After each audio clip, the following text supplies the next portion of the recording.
tight one with the out turn. Yeah. A little bit more curl on this side. Yeah.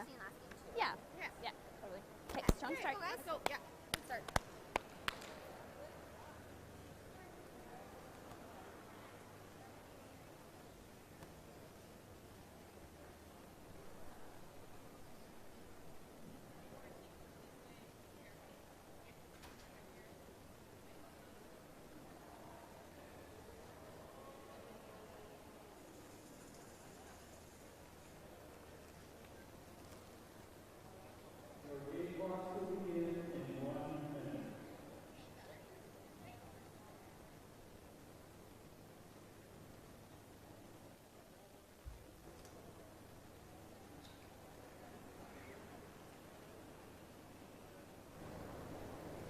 Line's good.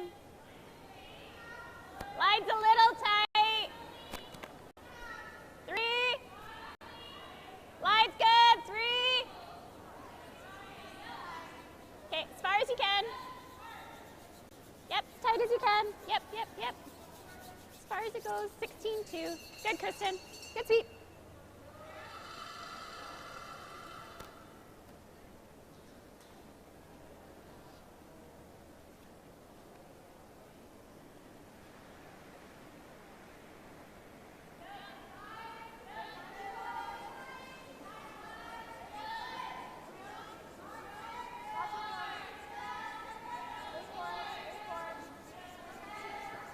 Welcome to the Carberry Plains Curling Arena, the final championship round draw of the 2022 Manitoba Scotties Tournament of Hearts presented by Bayer.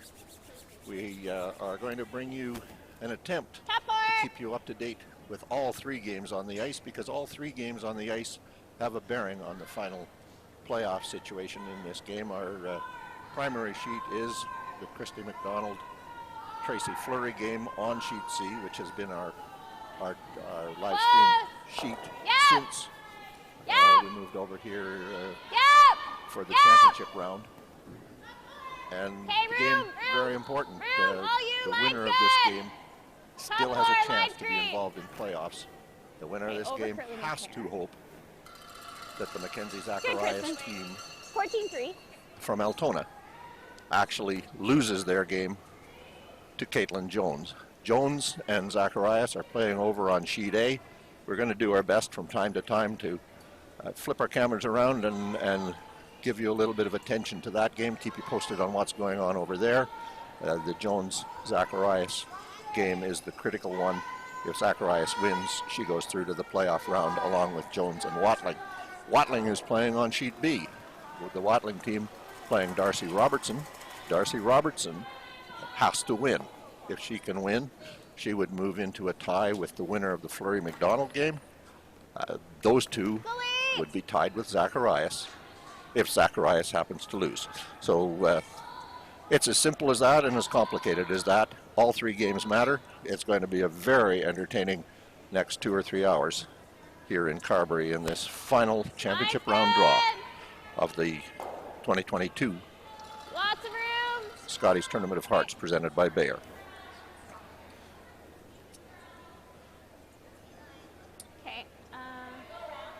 And you can see on our sheet, as we've got the game underway, Fleury versus McDonald.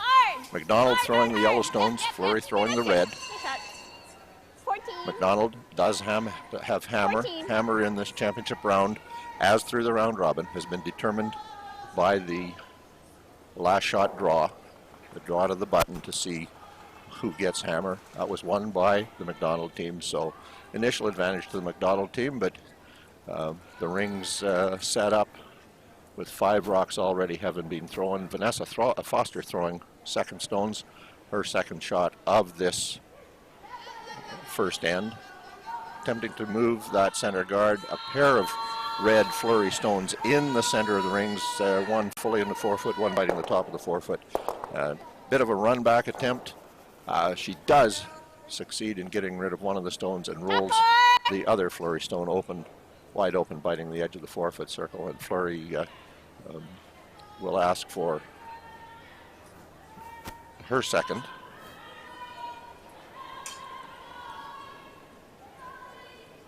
Liz Fife, Yep. to throw another center Yep. guard. Yep. That was Vanessa Foster's Hard. first shot, Line's that clearing good. attempt on the center Line's guard. good. Top That ran court. through and moved the Line rocks from the three. forfeit circle. Liz Fife Okay. goes deep into the ring. She's Good spot. Good. going to slide to the forefoot. 14-3, yeah. Stops on the tee line, pretty much fully buried, but behind a Thank you. pair of Christy McDonald stones. And Vanessa Foster will be asked to throw that same out-turn draw, drawing behind the yellow cover to that rock just delivered by Liz Fife.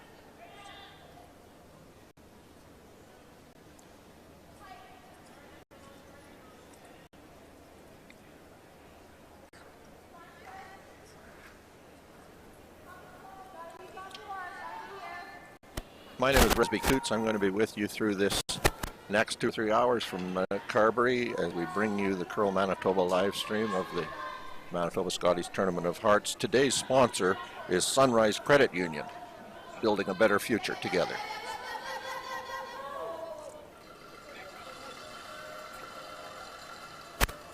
We're 1-2.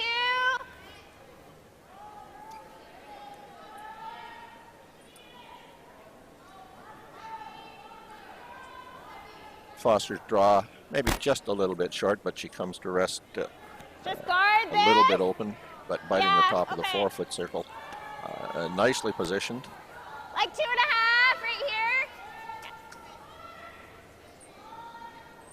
Something for McDonald to build on if the Fleury team, in fact, can't prevent it. So it'll be Selena Negevin, third for the Fleury team, throwing her first stone of the game, first stone of this first end. Yep.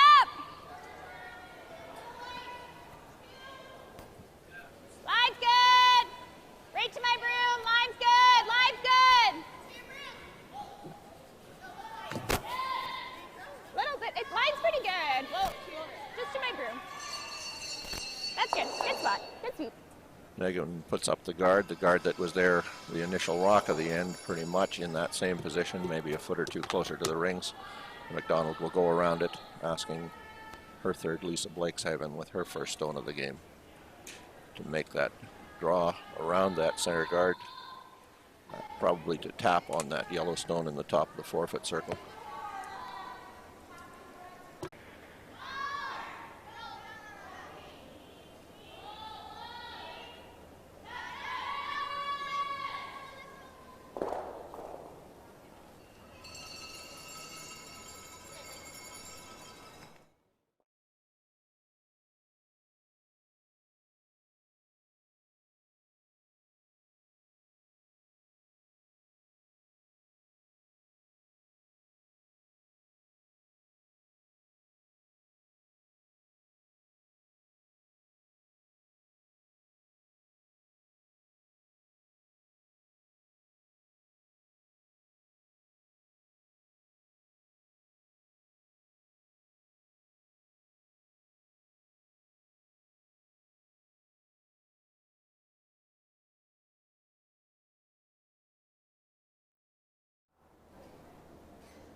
Well, folks, you know how you're sitting at your desk and your computer brings up a sign that says, please restart, and you hit the no, I don't want to button, and your computer says, I don't care, we're going to restart anyway. Well, that's what just happened. As you'd guess, this entire system is built and based upon computer technology, and our computer, in the middle of this first end of this very important game, decided that restart was what it wanted to do, and so it did. But we're back. And as you have seen, Christy McDonald with her first rock of this first end of the final championship round draw picks out that red rock from the top corner of the forefoot circle. And the McDonald team does lie to biting the button as Tracy Fleury comes to the hack to throw her first shot of this first end. Yeah, sounds good.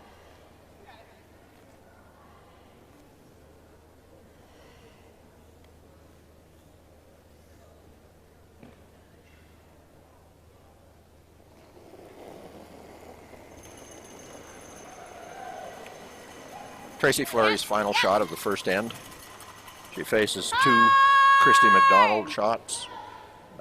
One biting the front edge of the button, one biting the back edge of the button. Fleury's objective, of course, is to make that draw, a draw freeze to get to the rock on the back of the button, try to perhaps steal a point, perhaps force McDonald. But she rubs, as you can see, she's rubbed that second shot stone on the back of the button and rolls a little bit open. Christy McDonald comes to the hack for her final shot of this opening end, lying two, drawing for three, to take a controlling three end in the opening end of this final game of the championship round. So Christy McDonald with an opportunity, a huge opportunity. She'll throw a bit of weight, looking for nose hit, perhaps just a little inside roll, but she doesn't have to roll very far in order to count that big three-ender to open this game. Final shot of the opening end underway from Christy McDonald. Vanessa Foster and Renora Westcott sweeping. Vanessa and Lindsay Warkentine have traded off and on throughout this entire event, a five-person team. She makes a hit, kills one of her own, counts a pair, so it is a deuce for Christy McDonald as she scores on the opening end of this final round game. I'm Resby Coots at the Carberry Curling Arena. We'll be back with the second end momentarily. If you grow up in a small town in this part of the world, you basically learn how to curl real young. Kids and you know, even adults who didn't have a place to go because so many facilities were closed. So people started gravitating to our rink and coming out and skating, curling. It became a place to come every weekend for so many families. We would see upwards of 70 people coming and going, you know, on a given Saturday or Sunday. I think it means a huge amount to so many people. It's an opportunity for friends, family, everybody to get together, have some fun.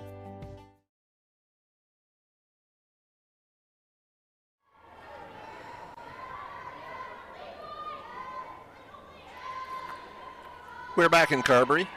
Christy McDonald's team from the Winnipeg Granite Curling Club is open scoring with a pair.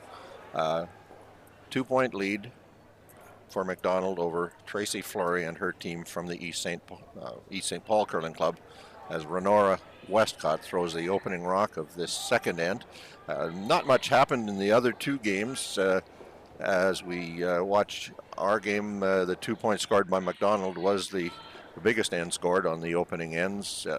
Christy Watling from the Assiniboine Memorial Curling Club in Winnipeg, playing the veteran Darcy Robertson, the former Scotties champion from Manitoba, also from the Assiniboine Memorial Curling Club. And so Watling leads Robertson 1-0 after the opening end on sheet B. Over on sheet C, an interesting matchup between two world junior champion skips.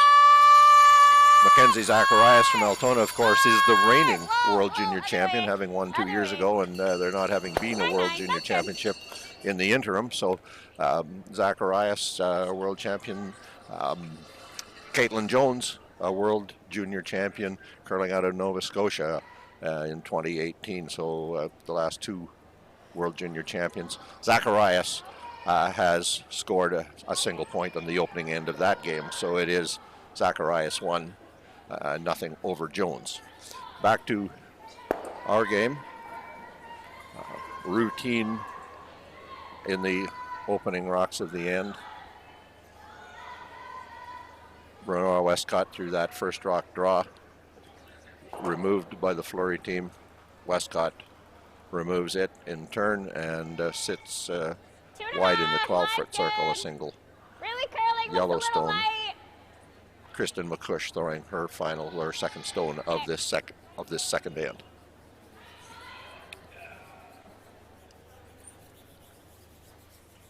Nice shot, Kristen. Sets up the corner guard halfway between center line and bumper, halfway between hog line and rings. McDonald asks Vanessa Foster to play to the center of the rings. All routine stuff.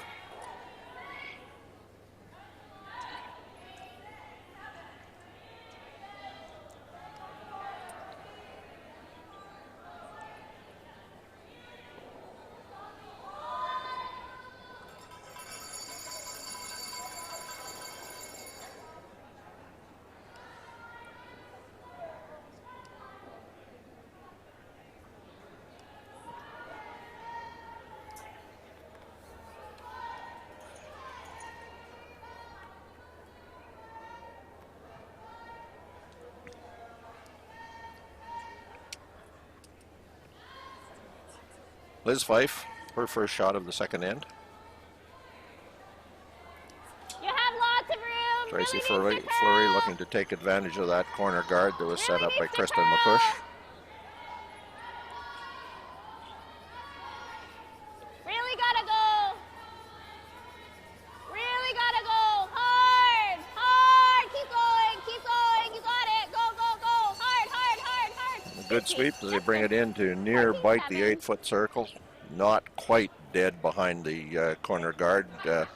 McDonald asking Vanessa Foster how much you can see, and she indicates maybe a third, small half of the rock, and so McDonald asking Vanessa Foster with her second shot of this end to play the in-turn past the guard, tap out that red stone that was just put in place by Liz Fife.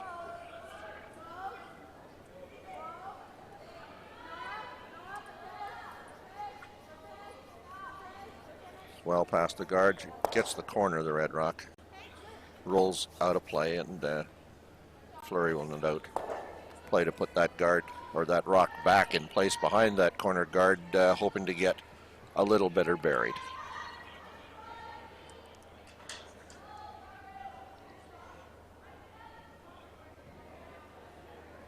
Line's better. So Liz Fife's second stone of this end is underway. Okay. Yep. Sweepers get on it as it approaches the hog Okay, line. line's good. All you. I'll all try you. to drag it down behind let this it corner drop. guard, but 13-9. it's going to slide a little bit That's deeper good. than Fleury would have wanted.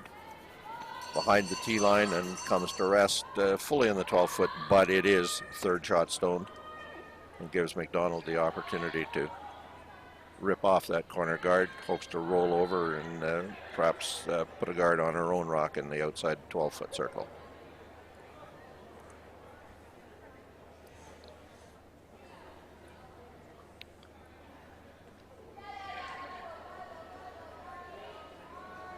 Lisa Blixhaven, an in-turn hit to remove the guard, but looks to be over curling a little bit. She's over curled past center and will get the jam on the McDonald stone in the 4-foot, but rolls out of play. The guard's been removed. 9-5. Fleury calls for a hit on that outside rock, looking for a nose hit to sit to with the rings very well split.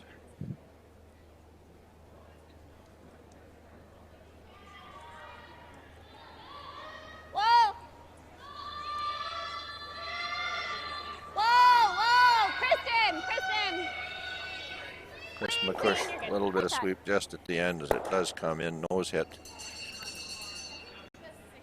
Good angle Okay. with Here's the first end. with the right weight and the right roll. A double is a possibility, but it is I gave you my about side, I the gave you longest left side. possible Right, double I thought kill it was you more can back get than on a back. sheet of curling Okay. ice. Like went Yeah. really Okay. Okay. It's I a think near you're- 12-foot you roll across the Right. rings, Second? top Yeah.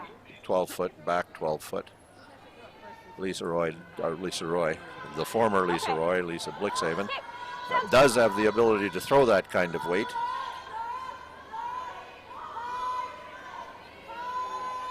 And she makes contact, nose hit, doesn't get the roll, gets that little bit of an inside roll, Same weight. 10. but leaves just the same shot, virtually the same shot for Tracy Fleury.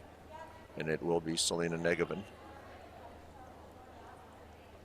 with her second shot Queen. of this second end, Queen. hoping to nose hit. Queen. Good throw, The Selena. nose hit there makes that double kill a little more difficult. It's a 10-5. steeper angle.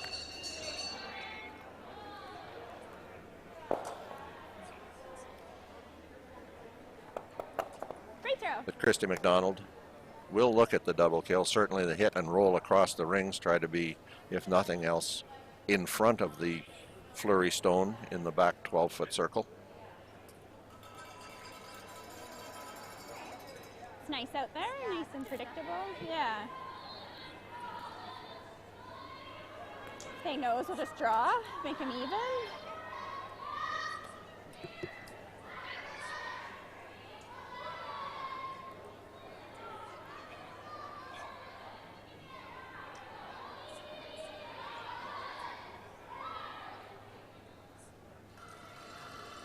Krista McDonald, again a curler with the ability to throw the weight required to make this roll. It's a question of angle. Renora Westcott will hit. It will hit, but it will roll away and gives Fleury the opportunity to throw a draw to split the rings. Could be an important draw opportunity just to get comfort under game conditions with the draw weight. And if she can get it to the tee line in the 12-foot circle, what are you thinking? virtually remove all opportunity for the double, and it would look like an opportunity for Fleury to score a 2 and tie.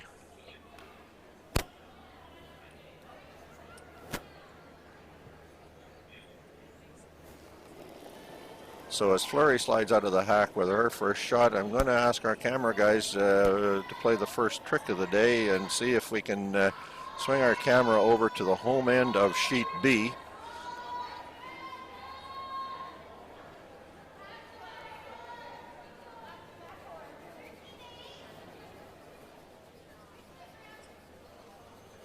The Watling Rock, the draw does come to rest on the tee line, completely removes the opportunity for that double kill. But now we're on sheet B. It is Christy Watling throwing the red stones. Darcy Robertson with shot rock biting the back edge of the button, and with a 1 yellow, a Robertson stone, 2 reds, also biting the 4-foot circle. And it is Watling's attempt to draw to the button, rubs that guard. Let's just stay here on sheet B as we look at the situation, recognizing that our camera angle isn't ideal, but still it is the most interesting end that's happening so far in these home ends. I will tell you, as Darcy Robertson and her third Laura Burtnick consider what they're going to do, Christy McDonald with her final stone is throwing a in-turn hit on the rock, just drawn by Tracy Fleury, and McDonald hits and rolls out, leaving Fleury the opportunity to draw, and she's now going to go to the outside edge of the 8-foot circle and make the draw to the center line, to the center of the rings, and reconfirm the draw path and the draw weight from the pregame practice. So Tracy Fleury's in the hack to throw her second shot of and her last shot, the last shot of this opening end. So we'll stay with Darcy Robertson as she throws an out-turn draw. Robertson does lie shot rock, biting the back of the button. She has a rock on the top of the 4-foot, buried behind a whole bunch of granite. And one surmises that the out-turn draw attempt is an attempt to sneak past all of that guard granite and perhaps tap. Nope, I misinterpreted. The intent is, in fact, to throw a guard across the center line, over the hog line, and to block the line that Abby Ackland had just thrown her draw on. The logical shot probably for Ackland was to play the tap, and so Robertson, with her first shot on this end, has thrown a very long guard. It's perhaps long enough that it isn't totally effective. And Watling with her final will try to go past that long guard and make a tap on the rock she just previously threw. She rubbed and rolled into the 8-foot circle, so Christy Watling has the opportunity, if she can get that tap weight, just play it past that long yellow guard and bring it into play to tap the red stone to the button. Darcy Robertson does have last rock in this second end of the game between Robertson and Watling. Watling has a record of 6-1. Robertson a record of 4-3. A critical game for Robertson, an important game for Watling, obviously, but a critical game for Robertson, who with a loss is eliminated.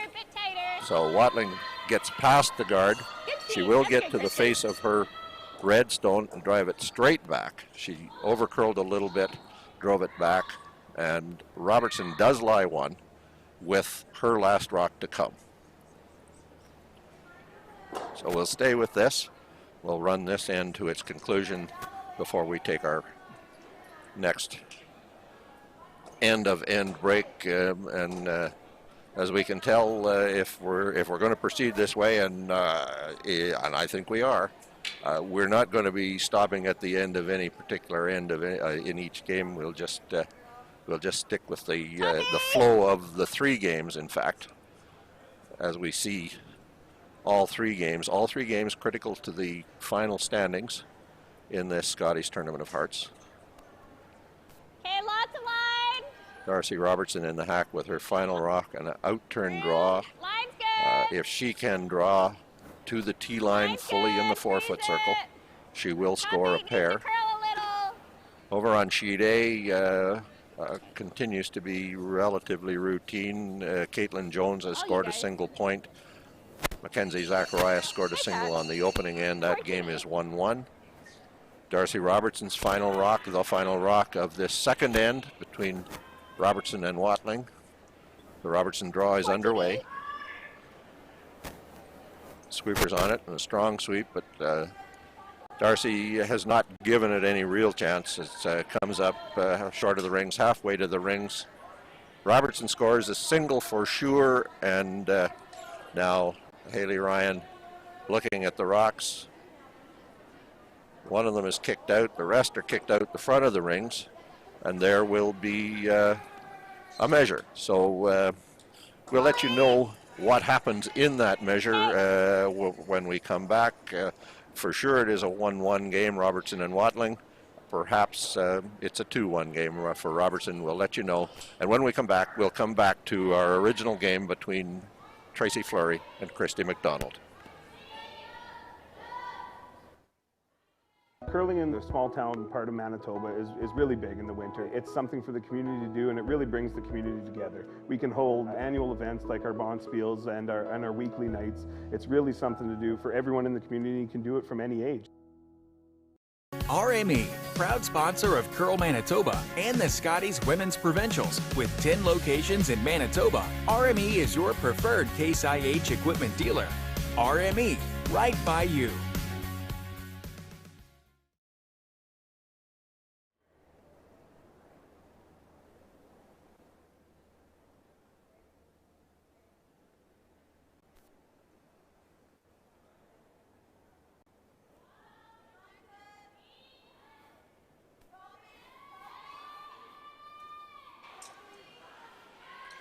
We're back on sheet C at the Carberry Curling Arena. The game between Tracy Fleury and Christy McDonald tied at 2. The measure is still going on sheet B. So it's obviously very close. Derek Papanese, the umpire, making the determination finally that it is red. So in fact, Robertson scores only a single point, and the Robertson-Watling game is at 1-1, as is the Jones-Zacharias game. So those two games are at 1-1, playing into the third end, and the Fleury-McDonald game at 2-2 as we play in the third end. And right from the outset, rocks in play. When you get a shot to the home end, you'll notice there are no rocks in fact out of play. We've got a pair of red center guards. We've got a yellow McDonald stone, a red Fleury stone, another yellow McDonald stone angled on those rocks in the behind that pair of center guards, and the Fleury team attempting to hit yellow onto red onto yellow, in fact flashes. And Christy McDonald looks at a tap for second to Vanessa Foster. She'll want to tap the yellow onto red onto yellow to get some separation, so that bump that Fleury tried just simply isn't possible with the next shot.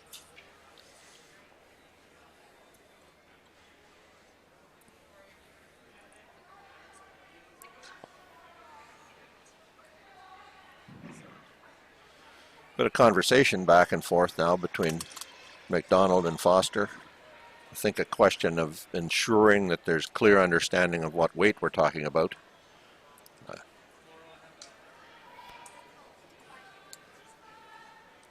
McDonald goes to the edge of the 8-foot circle with her ice, a rock that needs to curl up almost to the center line. So it's an indication that we're not talking about a lot of weight, just enough weight to move a couple of stones, get some separation between the shot stone, the McDonald shot stone, which is currently biting the 4-foot circle, and that red flurry stone that sits on the center line just in front of it.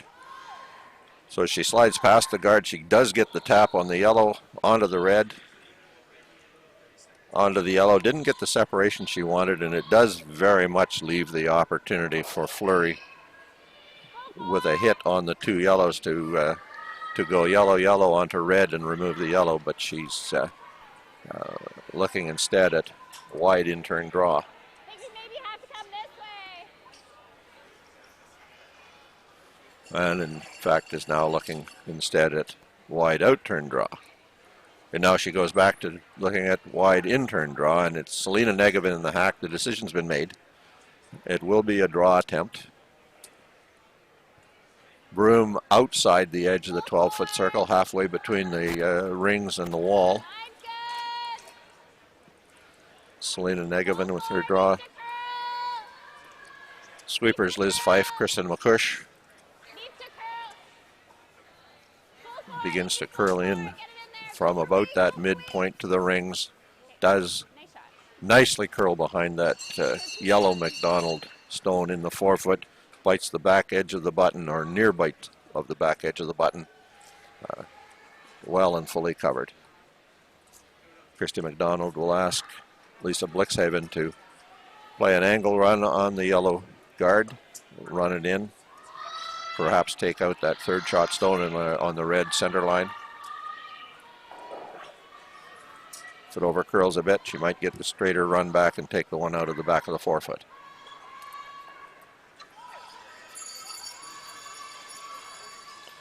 Blixhaven with the connect on the yellow guard does remove that red rock from play in the center line 8-foot circle. And with last rock, the McDonald team sitting 1, 2, 3 second shots. In fact, 2nd, 3rd, and 4th shot, as the Fleury stone just previously delivered by Selena Negevin, biting the back of the button, is the single red Fleury stone in the rings. Selena Negevin with her 2nd shot of this 3rd end.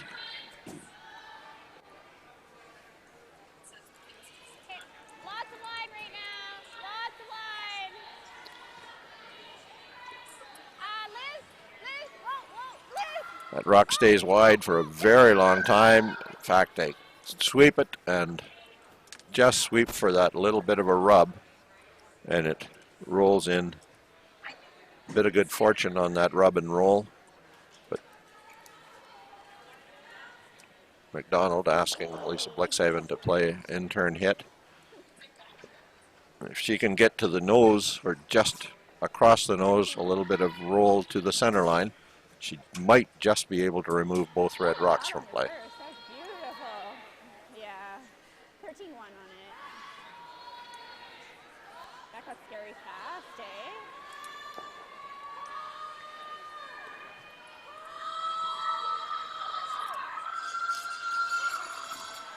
Blixhaven does make contact. She does, in fact, run it back. She doesn't remove them both from play, but she removes the shot stone from the back edge of the button. Rolls to bite, rolls the red rock, the Fleury stone bites the edge of the 4-foot circle, and the other red stone goes into the back 12-foot circle, just biting into the 8-foot circle. So there are 1, 2, 3, 4 yellow McDonald stones in play. 3 of them, perhaps 4 of them, out counting that 2nd red counter, but the shot, the critical shot, is how to protect the one red biting the ring, or biting the 4-foot, or get 2nd shot rock in play. Yeah. It's just you can't leave this double either, right? Like it. And we never make this for now, eh?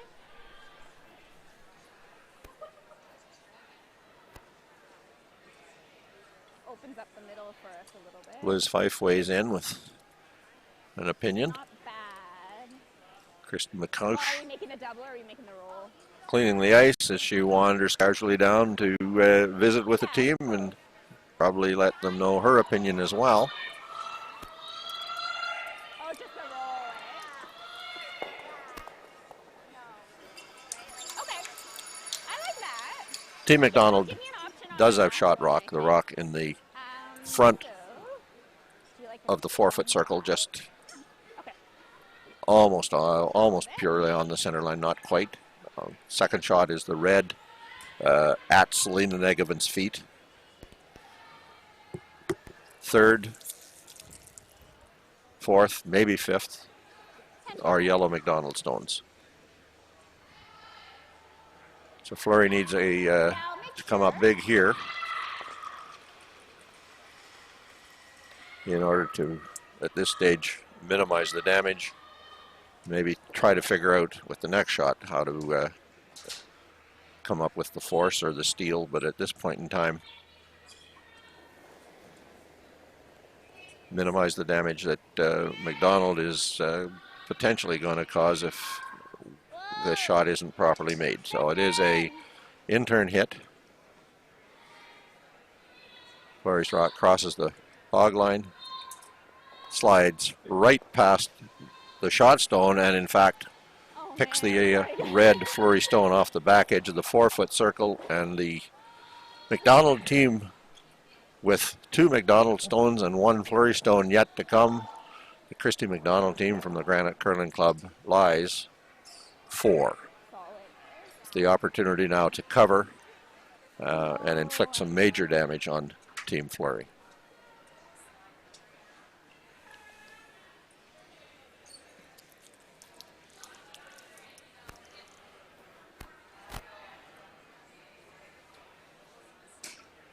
Christy McDonald, Tracy Fleury, tied 2-all, third end.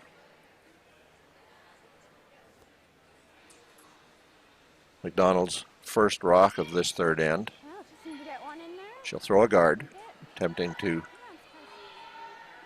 prevent Fleury from playing that wide draw. It is possible to get to almost to the center line and probably buried behind the yellow McDonald stone. So McDonald's best effort has to be made to prevent that from happening. She hangs wide, as Selena Negovan did with hers, but this one is going to overcurl before it gets to the rub, and McDonald draws full to the 4-foot. Lying 5, but 4 to 6 feet deeper than perhaps it wanted to be, and result of this next redstone delivery by Fleury will tell us whether or not Christy McDonald has let Tracy Fleury and her team off the hook. They were laying 4. McDonald with an opportunity to guard, and time will tell as Tracy Fleury comes to the hack. Kristen McCush and Liz Fife stand ready to sweep. So, yeah, so it's not too bad. Selena Negovan is the third. She holds the broom. Broom positioned center of the 12-foot circle.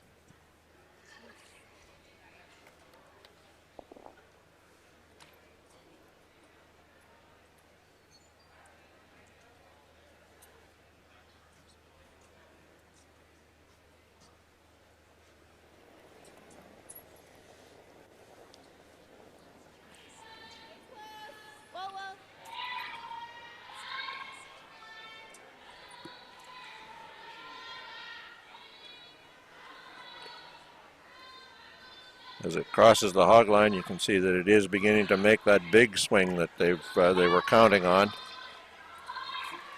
does come to rest with the McDonald team lying 2. Nothing that can be done with that red stone, and so Fleury has, facing 5, minimized the damage, but she does leave Christy McDonald an opportunity with an out-turn draw to draw to the edge of the 4-foot circle. And with a good-sized bite of the 4-foot circle, McDonald will be able to put 3 on the board. She's already got 2.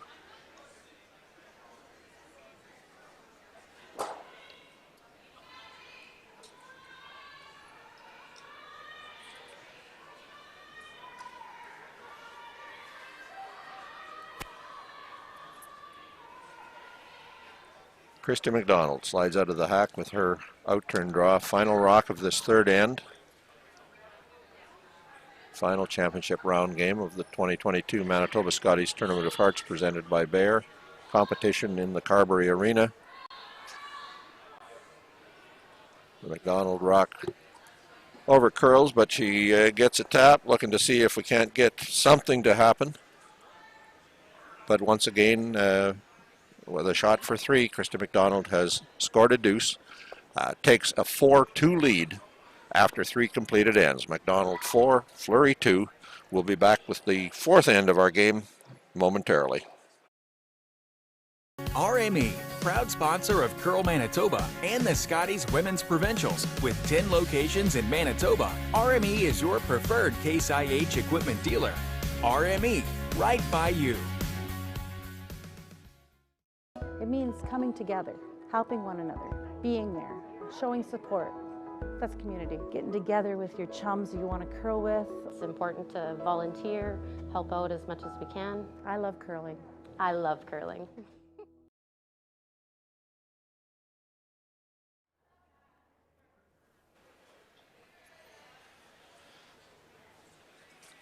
We're back in Carberry, Sheet C of the Carberry Plains Arena. Christy McDonald and her team from the Granite Curling Club, a 4-2 lead over Tracy Fleury from the East St. Paul Curling Club. Today's sponsor is Sunrise Credit Union, building a brighter future together. We very much appreciate the sponsorship of Sunrise Credit Union. Lisa Bleeshaven moved to the tee for the opening shots of this 4th end. Asks Renora Westcott to make the draw, puts it in the edge of the 4-foot circle. Tracy Fleury calls on her lead, Kristen McCush, to set up another corner guard. The corner guard strategy worked for Fleury in the second end. It's on the other side of the rings, but worked to the point where she eventually got the ring split and scored the deuce to tie the game after end number 2. McDonald gets 2 more in the third, so again, Fleury and her team have to manufacture a 2 if they can to get back into the competition.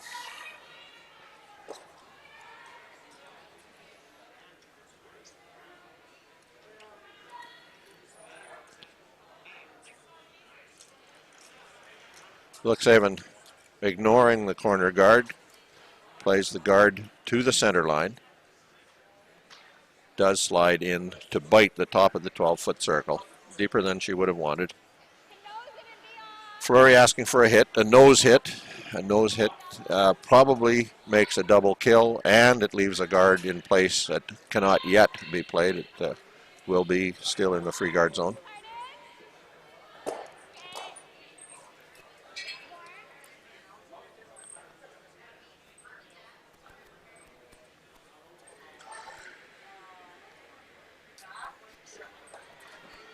Kristen McCush, second rock of the 4th end. Out-turn hit, looking for a nose hit on the guard just off the center line, biting the top of the rings. Not quite nose, she rolls to the center line, jams that target stone into the rock on the 4-foot circle, and that rock does stay in the edge of the 4-foot. Bleeshaven, little consultation with Vanessa Foster and Renora Westcott, and the determination is made that they will go to the out-turn side, looking to draw top of the 4-foot behind the center guard just left by Kristen McCush.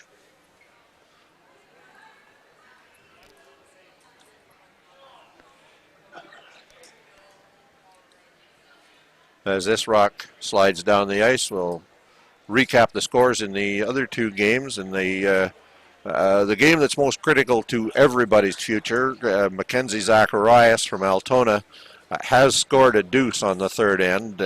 Zacharias has taken a 3-1 lead over Caitlin Jones and her team from the Assiniboine Memorial curling team. And Darcy Robertson, a veteran skip with the younger team, gaining tremendous experience curling with the experienced Robertson. Robertson has stolen a pair on end number 3. So those two games, both at 3-1, Zacharias over Jones, Robertson over Watling.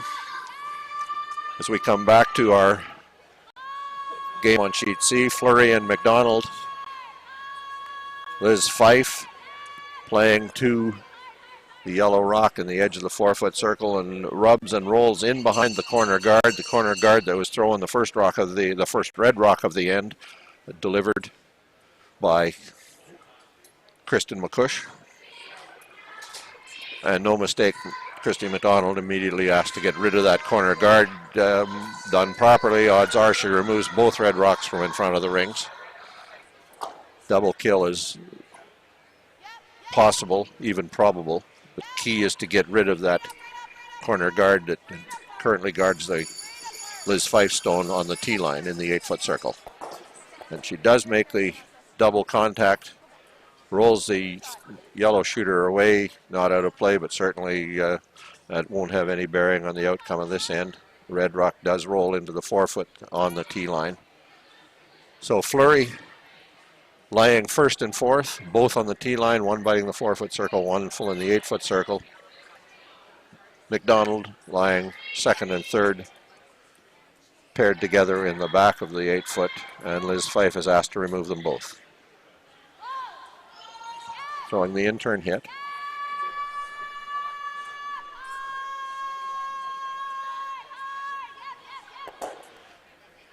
Doesn't remove them both, but may in fact have a better result as she hits and rolls in front of the McDonald stone. McDonald will ask Lisa Blixhaven to play that out-turn hit, remove that rock on the edge of the 4-foot circle.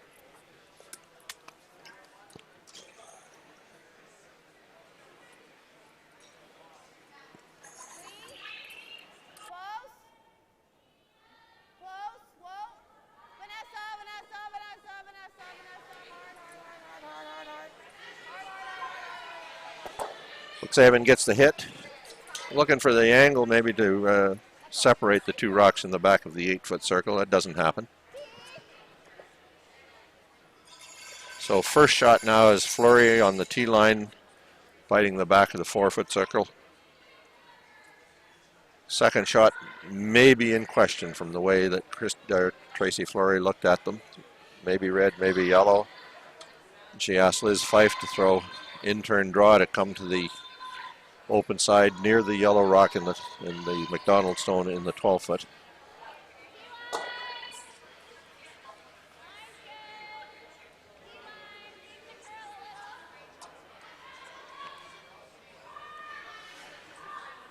As we let this end play out, I'm going to ask our camera guys if we can move over to the home end of sheet A. Sheet A, where Caitlin Jones is playing Mackenzie Zacharias. Jones does have last rock, but there are two red stones to come, two red Jones stones, one yellow Mackenzie Zacharias stone. And there we see the situation. Three yellows across the top of the rings.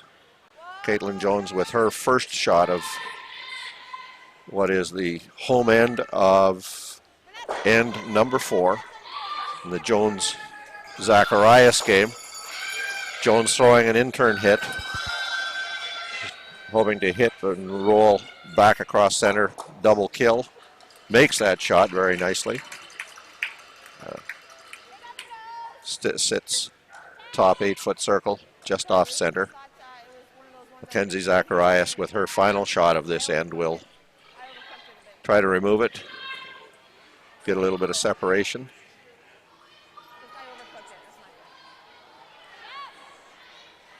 Although if she gets a nose hit, Jones would have to make a double kill. A nose hit followed by a nose hit would give Zacharias a single point. So Mackenzie Zacharias is in the hack to make her delivery.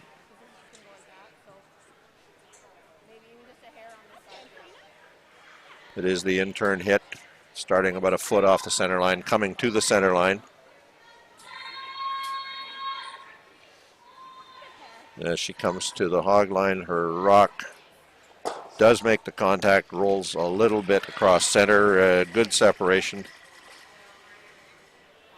Jones will have to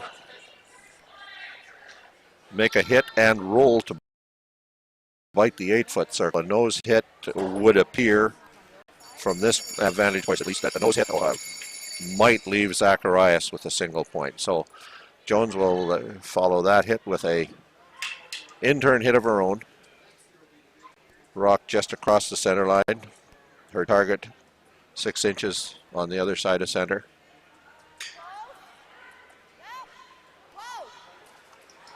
Final shot of the fourth end of the Jones-Zacharias game. Jones needs to make a hit and a little bit. She needs to hit high side and a little bit of a roll to bite the 8-foot circle. She's over curling. In fact, rolls to the far outside corner. Indications seem positive. Lauren Lenentine looking just to make sure. Back again, so it's obviously closer than we would have guessed just from the long shot view. But it is an indication that it is a count of a 1 for the red Jonestone. So Zacharias, after 4 ends, the Zacharias team from Altona leads Caitlin Jones and Abby Ackland and their team from Assiniboine Memorial by a score of 3-2. So we'll go back to our game on sheet C, where there are 3 rocks to come. There are 2 red flurry stones, 1 yellow McDonald stone. McDonald lies 1. The McDonald stone in the back of the 4-foot, just behind the button or biting the back edge of the button, in front of the second shot rock, which is full in the 8-foot on the center line, behind that yellow stone. Flurry does also have third shot rock. So the flurry delivery, her first of this fourth end, is an in-turn hit. More of a tap than a hit. She'll try to push it out sideways across the face of the rock in the back of the 8-foot circle. Kristen McCush sweeping to get a little more curl on it. She does make the tap, removes it from play, but also rolls out of play. So with 2 rocks to come, 1 red, 1 yellow, the McDonald final shot, the Yellowstone, will be in a nose hit attempt, hoping to just simply stick there at the back of the 4-foot circle. Hoping obviously that then a hit attempt by Flurry will roll out. But McDonald at this point satisfied to give up 2 if that's as it must be.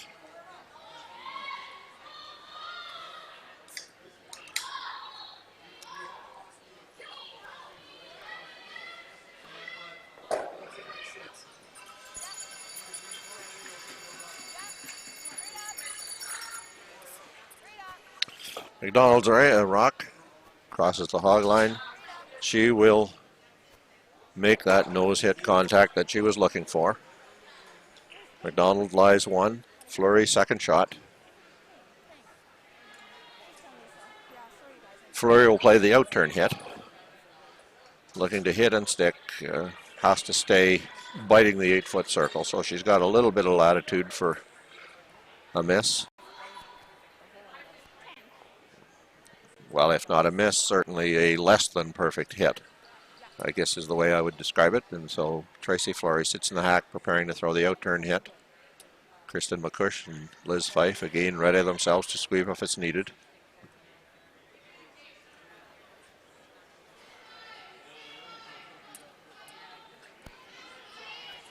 And as this last rock comes down the ice, I'll give our camera guy the heads up that as it clicks, if he can find his way over to the home end of sheet B, we'll watch the last couple of rocks of that game as well. So Fleury does make the hit. She sticks in the 8-foot circle, scores a deuce. So it has now been 4 2-enders scored as the teams have traded twos. Christy McDonald from Granite and Tracy Fleury from St. Paul tied at 4-all. And now we're on sheet B, where Christy Watling is playing Darcy Robertson. Watling does have last rock, gave up a steal of 2 in the third end. Watling trails Robertson by a score of 3-1.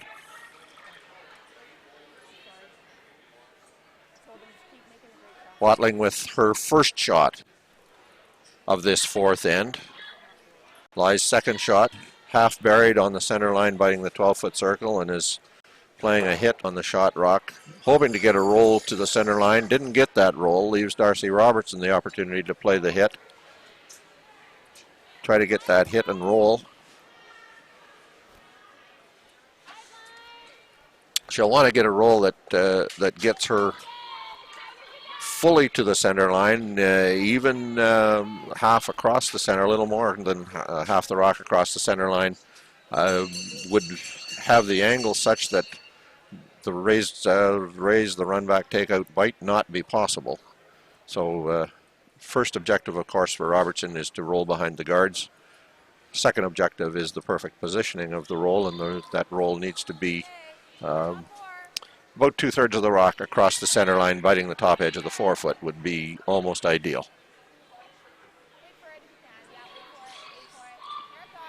Robertson's final stone of the fourth end. Underway. Hard sweep on that rock. Laura Burtnick calls them on, calls them off. Robertson does make the hit. She does make the roll, but she rolls wide open in the hole, leaving Christy Watling a hit. The guard on the in-turn side is higher, making the hole a little smaller from the in-turn side, so Watling will throw, and now that's the in-turn for a right-handed guy, so Watling is a left-hander. She will in fact throw her in-turn. Looking to slide through that port in the top of the rings, contact yellow and stick for a pair. The 2 here will tie the game.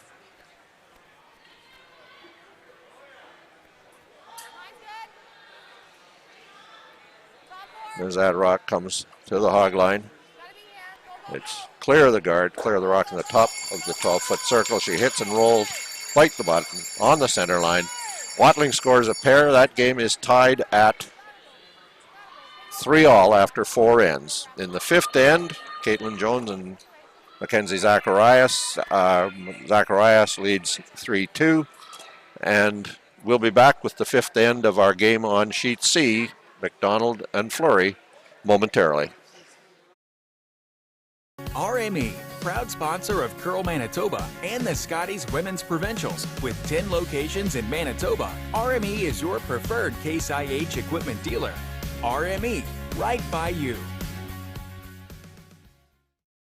Curling in the small town part of Manitoba is really big in the winter. It's something for the community to do, and it really brings the community together. We can hold annual events like our Bonspiels and our weekly nights. It's really something to do for everyone in the community. You can do it from any age.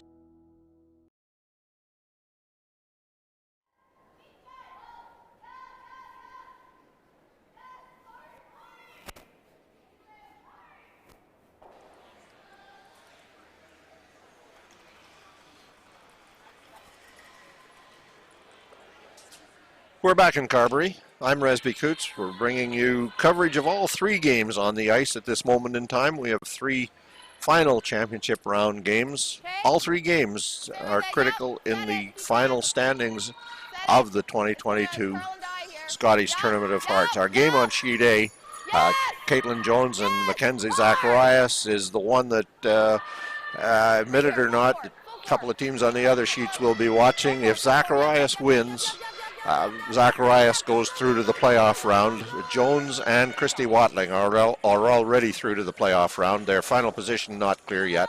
That'll be determined by this draw. But if Mackenzie Zacharias wins this game, she becomes the third team to advance to the playoff round. However, if Mackenzie Zacharias loses this game to Jones, then it brings three other teams into the playoff picture, and the possibility of a tiebreaker game tonight becomes very real. Darcy Robertson would be in the playoff picture. She has to win over Christy Watling to make that happen. And both Fleury and McDonald are in the playoff picture, as they both have records of 4-3, and the winner of this game would improve to 5-3 and would be tied with Zacharias. But that's if Zacharias loses this game. Currently, Zacharias leads 3-2 and has the hammer playing the fifth end of her game. Back to our game now between Tracy Fleury and Christy McDonald, tied at 2-all. Vanessa Foster in the hack, throwing her second stone, her final stone of this fifth end. Playing an out-turn tap. McDonald with shot rock biting the back of the button. Fleury with a pair of rocks, one on either side of the center, into the 4-foot circle.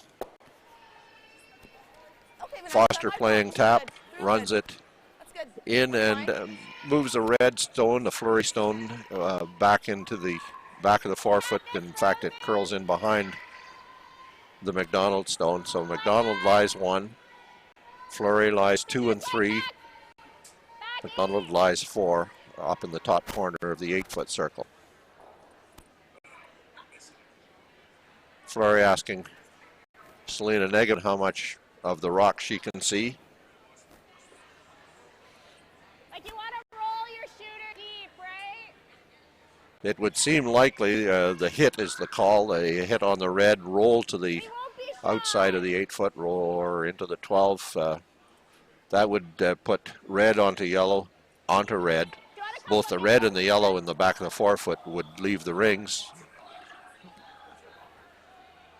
Fleury's red stones would be first and third stone, or first and third shot. But as she looked at it, Selena Negaman makes her way down the ice to look it over, get a better sense of the angle, the distances involved, help make a informed decision on exactly what should happen here. My first thought was like a back 8 weight, but do you think you need a little more than that?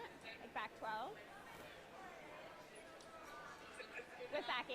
Yeah. Okay. Okay.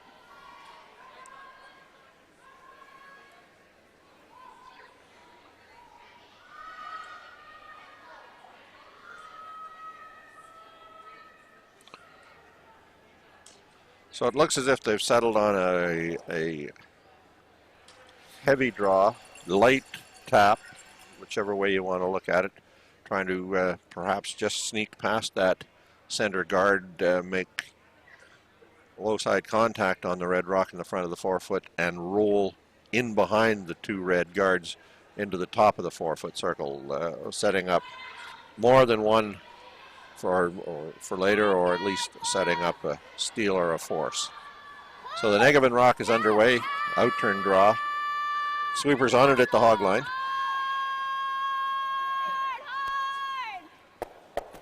Doesn't curl up to get that inside roll that I talked about. Rolls a bit open. Fleury lies 1, McDonald lies number 2, biting the back of the button. Fleury lies number 3, top corner of the 4-foot, and McDonald will play a hit. And she'll play the roll across in behind the two guards, one on center and one couple feet off center right beside it.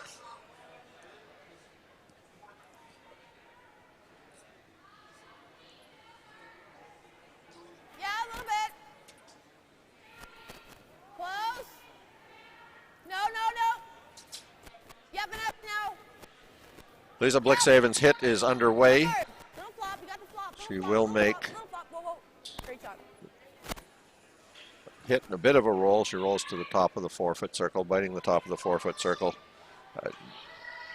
Just under the RME sign on your screen, and now you can see that set up. Yellow in front of red, which is in front of the yellow, biting the back of the button. The red rock is the shot stone.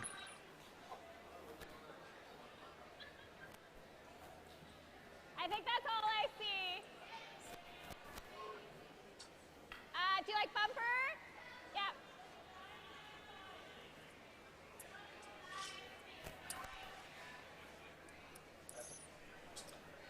Are you thinking left? Oh, okay.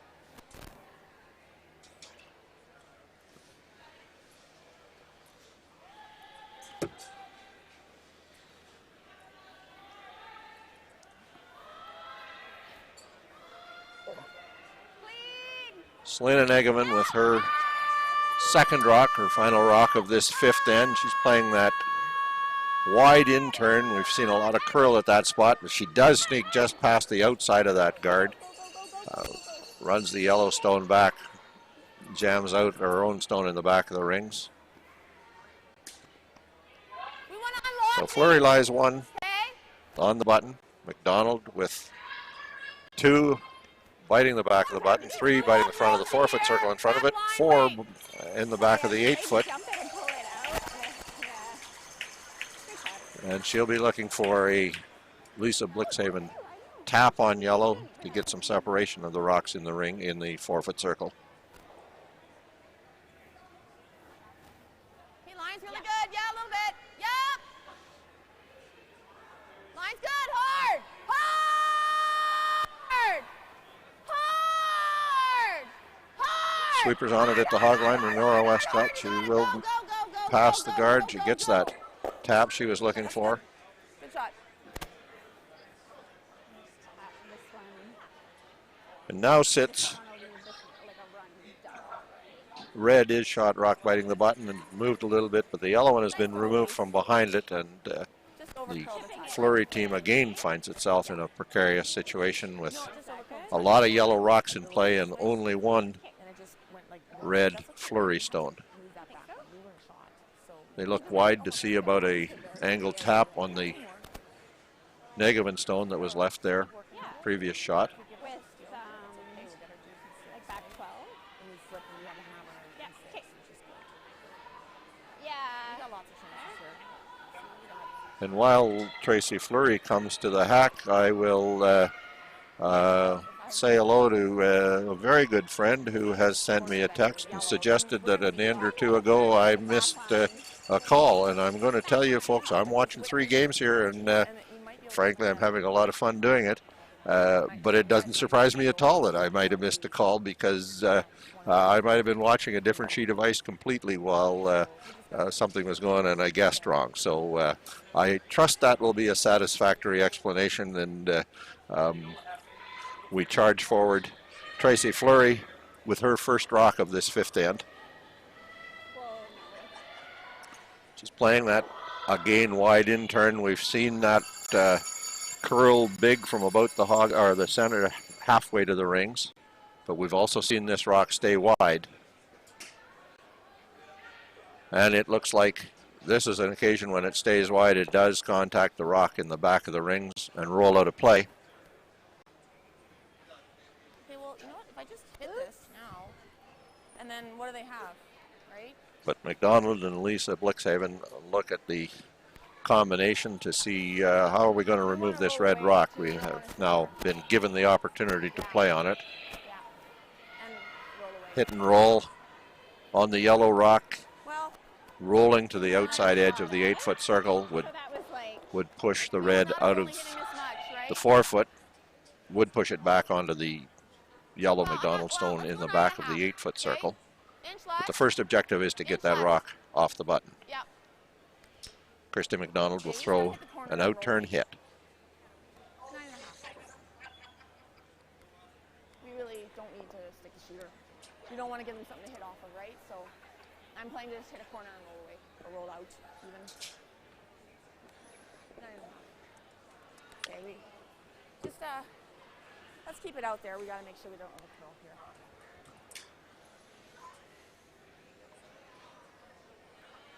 Krista McDonald in the hack. As she delivers this stone, we can tell you that Mackenzie Zacharias scored a single point on the 5th end, so Zacharias leads Jones by a score of 4-2 as they take their 5th end break.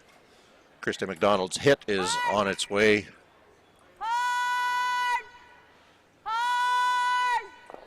She will make not quite the amount of contact that she had hoped to make, but she does remove, or doesn't remove, but pushes the red flurry stone into the back of the forefoot, and Team McDonald lies 1. Flurry lies 2nd shot. McDonald lies 3rd shot in the back of the 8-foot circle. Or in the front of the 8-foot circle, I'm sorry. And 4th shot in the back of the 8-foot circle. Shoot, if I got an inch more, I would have hit it. Well, we're thinking the guard. You guys like that? Okay. Okay. Halfway is good. And as she has done in every end when she didn't have last rock, Tracy Fleury looks at a lot of yellow stones in play, trying to again minimize the damage. Okay, halfway is good. McDonald lying 1.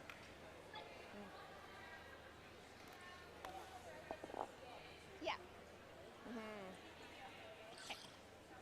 Fleury sets her target outside the edge of the 12-foot circle on the outturn side. Same shot? I don't think so. I know. It's really hard though. Okay, I even went through half. Oh. Line's good. Oh yeah. Throwing a guard. Well, Krista McDonald's best opportunity to score a pair would be to play the tap on the rock, the yellow stone in the top of the 8-foot circle.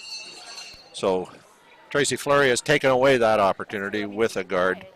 It comes to rest a couple of feet off the center line.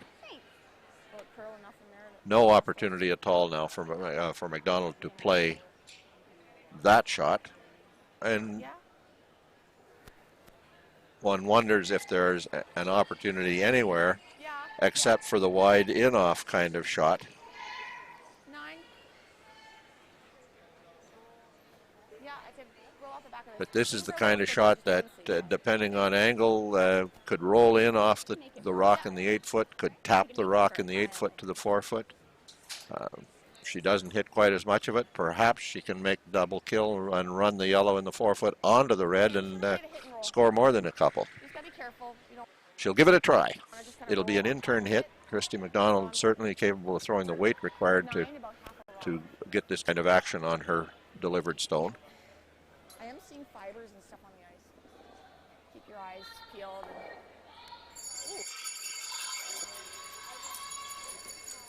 No, it's there. Nope, she says, I'm not sure about this. So McDonald stands up in the hack, comes back down the ice, and in fact they call a timeout to see what they can see down here. From this perspective, we'll bring the veteran coach Ron Westcott out.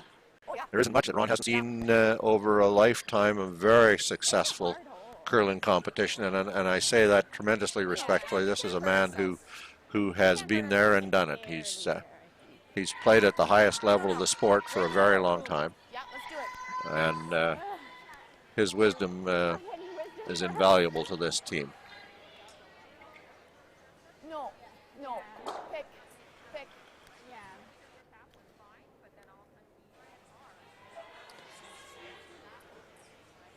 Worth a shot. So it would appear that the McDonald team collectively has come to the conclusion that that in-off shot may not be well advised. And they've come to the conclusion there just might be a port that they can throw a yellow rock through. You can see it in that camera shot right there. It does appear there's room between the red rock to the left side of center line and the rock on the center line. And a hit through that port picks the red rock out of the back 4-foot circle. Oh, for sure.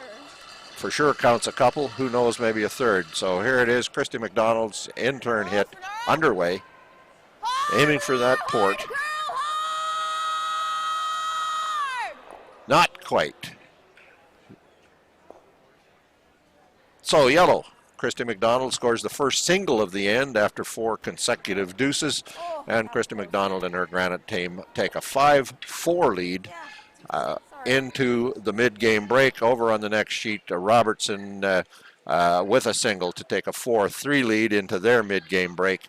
Zacharias leads Jones 4-2 as they play the 6th. We'll be back after the mid-game break. If you grow up in a small town in this part of the world, you basically learn how to curl real young. The kids and even adults, they didn't have a place to go because so many facilities were closed. So people started gravitating to our rink and coming out and skating, curling. It became a place to come every weekend for so many families. You would see upwards of 70 people coming and going, on a given Saturday or Sunday. I think it means a huge amount to so many people. It's an opportunity for friends, family, everybody to get together, have some fun. RME, proud sponsor of Curl Manitoba and the Scotties Women's Provincials. With 10 locations in Manitoba, RME is your preferred Case IH equipment dealer. RME, right by you.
Why not?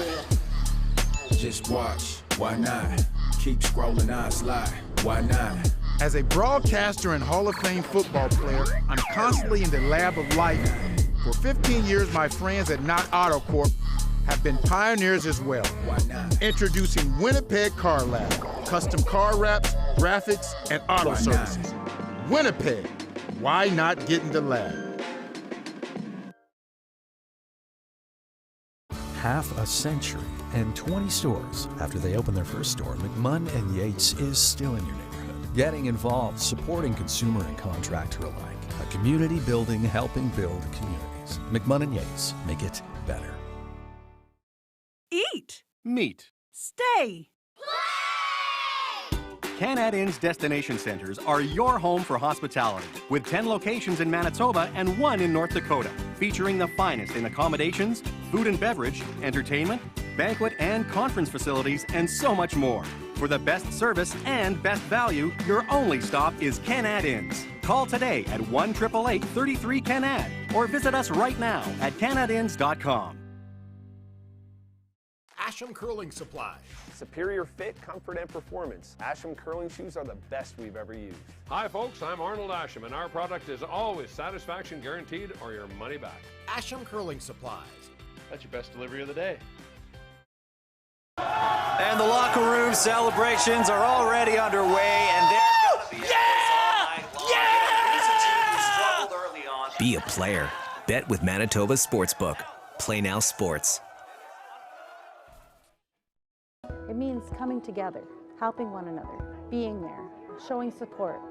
That's community. Getting together with your chums you want to curl with. It's important to volunteer, help out as much as we can. I love curling. I love curling. RME, proud sponsor of Curl Manitoba and the Scotties Women's Provincials. With 10 locations in Manitoba, RME is your preferred Case IH equipment dealer. RME, right by you.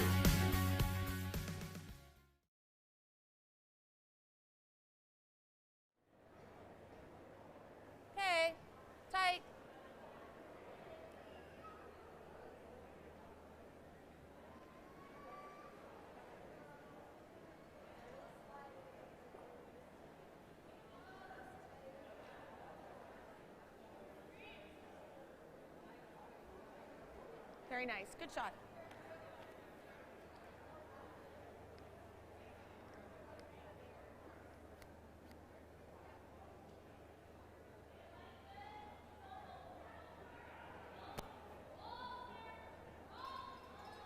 Okay, lots of line.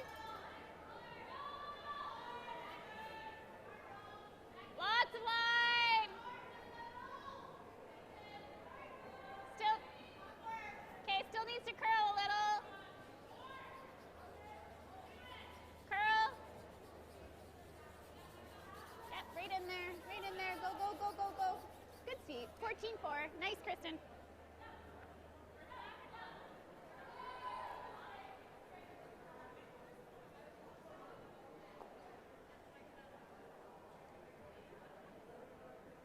Okay, a little bit for line if you can. Okay, top 8. Top 8. Here it goes. Starting to curl. Not there yet. Starting to curl. Here it goes. Yep, yep, yep, yep. Whoa, whoa, whoa. Close. Yep, yep, yep, yep, yep, yep, yep, yep, yep, yep, yep, yep, yep. Whoa, whoa, whoa, whoa, whoa. Very nice. Great shot. Try to get a little to the inside. Bite the 8.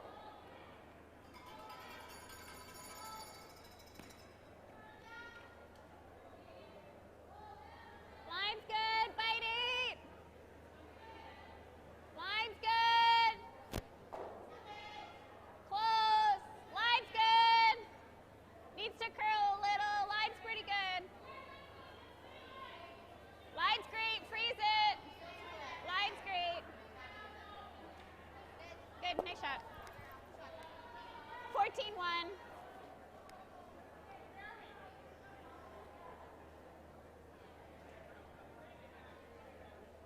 Actually, I don't mind a high one. I like that.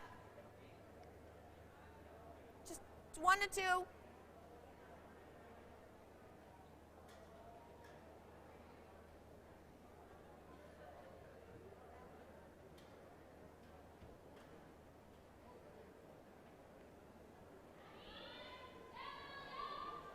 Okay. Right there. Okay. Where is it? Yep. Whoa, whoa, here, it's getting better. Freeze on this. Yep, yep. Freeze on this. Freeze on this. Freeze on this. Freeze on this. Freeze on this. Go, go, go, go, go, go, go, go, go. Okay, all right, Vanessa.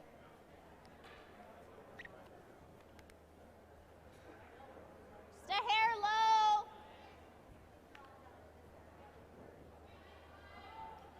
Nine.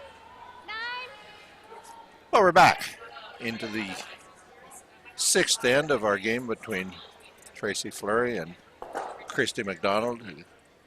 A game critical to both. The winner still has an opportunity to be involved in the playoff picture tomorrow. The loser goes home. It's they're both teams at 4-3. They must win to go to 5-3, and they have to hope that Mackenzie Zacharias, 2 sheets over, loses to drop her record to 5-3 to allow some kind of continued action. So Zacharias right now not cooperating. She is up 4-2 playing the 6th end, throwing her last rock of the end, in fact, and lies a couple. And with her last rock is throwing a guard, not quite a perfect guard. So Jones is going to have an opportunity to score a single point. But back on our own sheet, the end started routinely enough with a red rock, Fleury rock in the center of the rings. And as you can see at this point, we have a couple of yellow McDonald stones in play, a red rock belonging to Team Fleury in biting the edge of the 4-foot circle, and Fleury hoping to hit the second shot stone and roll a bit to her left to lie to. Both of them would be buried if she gets the roll she's looking for. But it looks like Liz Fife's rock is over curling a little bit too much, gets nose hit, and McDonald will look at a hit and roll to the center line, across the center line, to lie a couple buried. Although the flurry stone biting the 4-foot circle would still be the shot stone.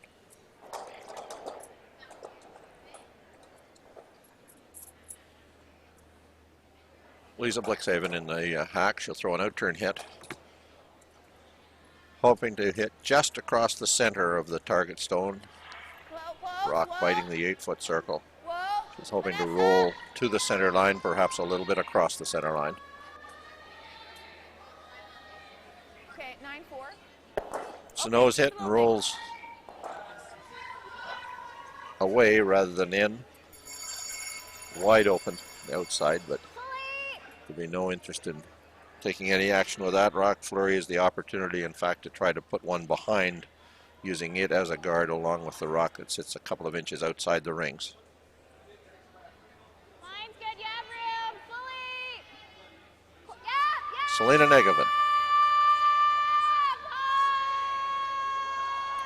She throws a draw. The sweep on it is beginning to curl hard. She will just rub and roll open into the 8-foot circle, and in fact sets up what should be a relatively routine double kill. Now that's routine for a curler of a certain relatively high skill level.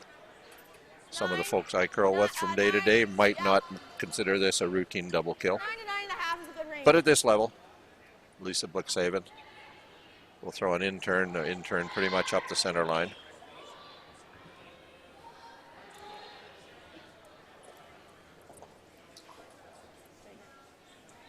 Okay, close, yep. As Blixhaven's in-turn hit comes down the ice, she's already crossed the center line. May have overcurled a little too much. She does get a little bit of a hit and a roll to the center line, but it does leave flurry lying one, biting the 4-foot. McDonald has second, third, and fourth shot rocks. If I look back to the Jones-Zacharias sheet, Jones scored a single point on the 6th end. Zacharias leads 4-3 with the hammer. On the center sheet, Christy Watling trails Darcy Robertson 4-3. Watling has the hammer. And Selena Negovan is in the hack with her final shot of this 6th end. It is an out-turn hit. Needs to be a little cautious with it. She's got to get to the nose of it. Stays on the outside of it. She could angle it back onto her own shot rock. But she, in fact, will overcurl. Rolls and taps that rock into the ring so that Christy McDonald now has second, third, fourth, and fifth shot rock. One of them is about to be run back onto the flurry shot stone that bites the 4-foot circle. Really grabbed it. It had lots of ice. It had lots of line. Today's sponsor is Rocky Mountain Equipment, Manitoba's preferred Case IH equipment dealer, with 10 locations to serve you. Rocky Mountain Equipment, right by you.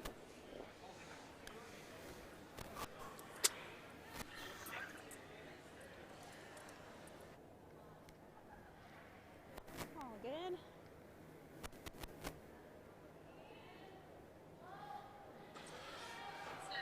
Christy McDonald with an out-turn hit. Nope, I lied that time. It's an in-turn hit. Looking to make a straight run back, about a 2-foot run. Move her own stone back, remove the shot stone. If she gets to the nose of it, McDonald will be lying 5.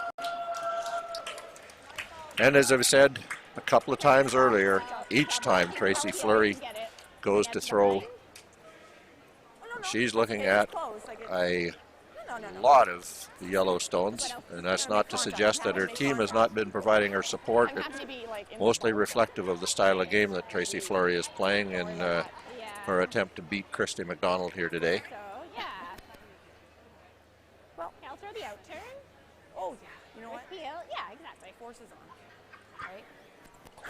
Just keep playing the ends like this. This is working for us. But she will play a hit. We got nothing to lose. Let's just go for has little option, frankly. So see if we can make the double end kind of roll an edge behind that corner. Over here. Yeah. Hey, I'm not hitting there great either. Heel. Looking over a sheet while Fleury prepares to throw. Darcy Robertson is throwing an out-turn hit to remove a shot rock in the outside 12 foot. She knows hits over there. Darcy Robertson lies two, leaving Christy Watling a draw. Not a difficult draw, lots of room. No guards that are going to come into play, and all she has to do is get almost to the 4 foot. So Fleury makes the double kill, sits wide open in the rings, They sent it through a 9-6. I'll just soak. leaving Christy McDonald exactly the same shot as she threw previously. In-turn takeout. Yeah, 9-6 to 10.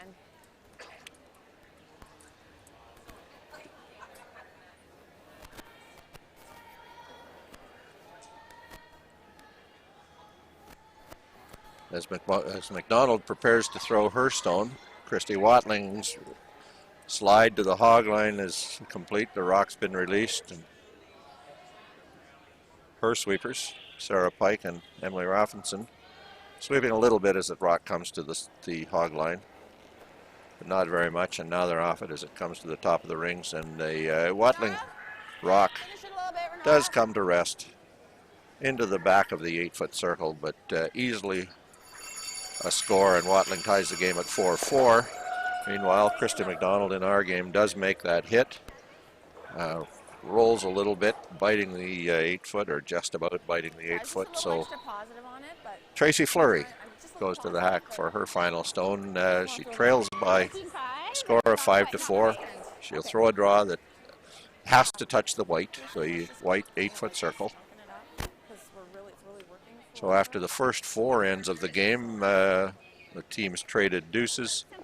Now Fleury is in a position where she will attempt to score a single after giving up a single to McDonald on the 5th end.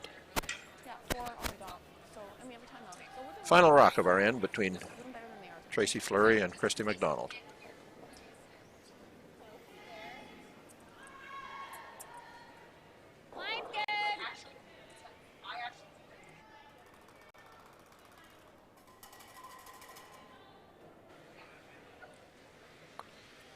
Just a little bit of light sweep as that rock comes to the top of the rings. It will slide in, come to rest, right in the back of the button. So if Tracy Fleury scores a single point, the game is tied at 5-5 after 6 completed ends. We'll be back with end number 7 from Carberry momentarily. RME, proud sponsor of Curl Manitoba and the Scotties Women's Provincials. With 10 locations in Manitoba, RME is your preferred Case IH equipment dealer. RME, right by you. It means coming together, helping one another, being there, showing support. That's community. Getting together with your chums you want to curl with. It's important to volunteer, help out as much as we can. I love curling. I love curling.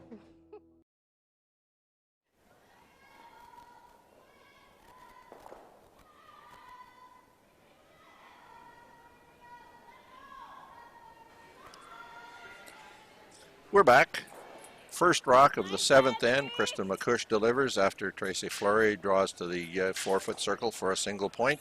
I'm going to ask our camera wizard if he can flip our camera across to have a look at the away end of the game between Caitlin Jones and Mackenzie Zacharias. The away end of sheet A, where Jones faces a couple as she throws her first rock. We'll have skip rocks of that game. That's, you can see that long angle. There's a red stone. Red is the Jones team sitting just off the center line. Shot rock is a yellow Mackenzie Zacharias stone in the back of the 8 foot circle, and second shot the one biting the back of the 12 foot circle on the other side of the rings. Jones playing a hit, hoping to hit and roll behind that guard. She does make nice contact, makes a really nice roll. Not quite dead behind that guard, but biting the back of the button.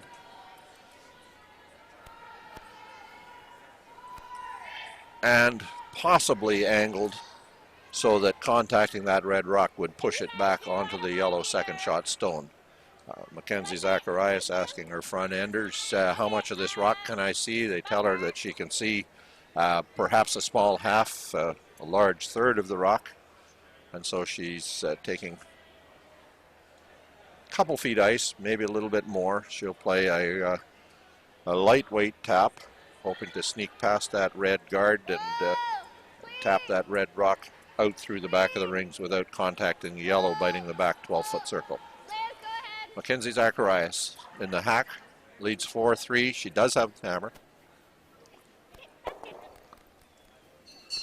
With a record of 5-2, Zacharias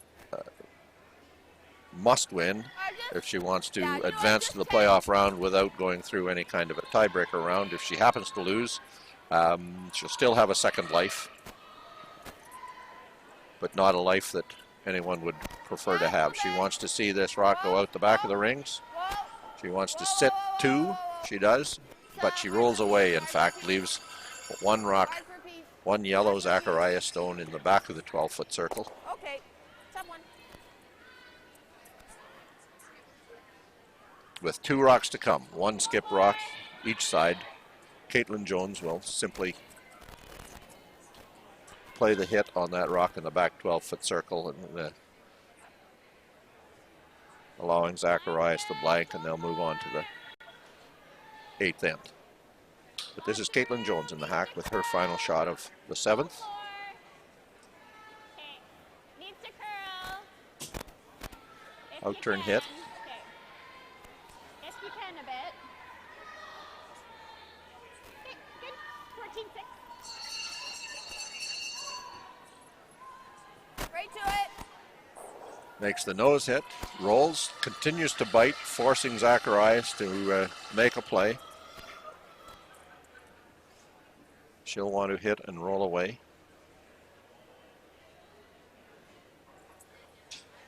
It has been a guess on my part. Of course, we don't have an overhead camera on this sheet, so it's been a guess on my part that that red rock on the center line at the top of the rings is not biting.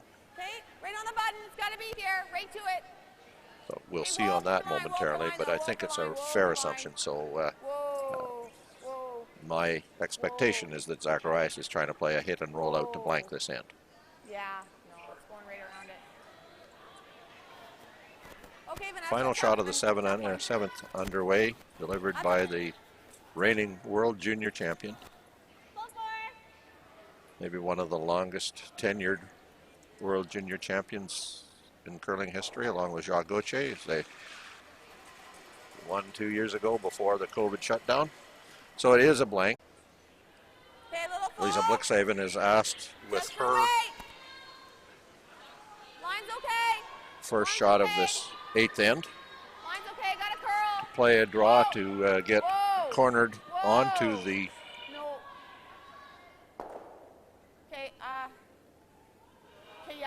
just a little bit heavy. She gets a tap on it, pushes it fully behind that center line cover.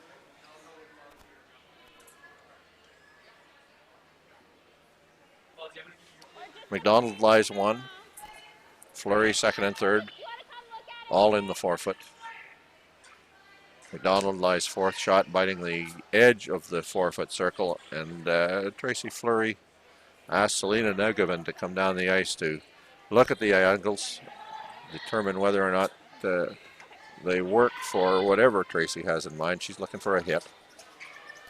Remove 1, shake things up a little bit as she rolls over and taps the other.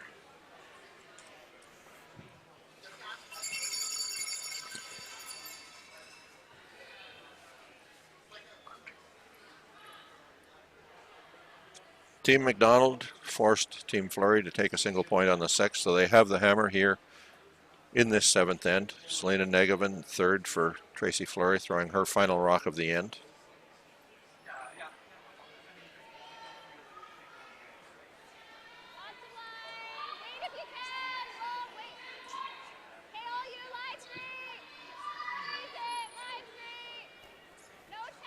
Sweepers get on us, it comes to the hog line, but then again they're off, so they're close to what they want. And again into the top of the forefoot, biting the button. Hard to know from that shot. Camera angle may not be perfect, and so it's hard to know whether yellow is first or second. But red are definitely third and fourth. McDonald says again, let's throw another one, just corner frozen on this red flurry stone.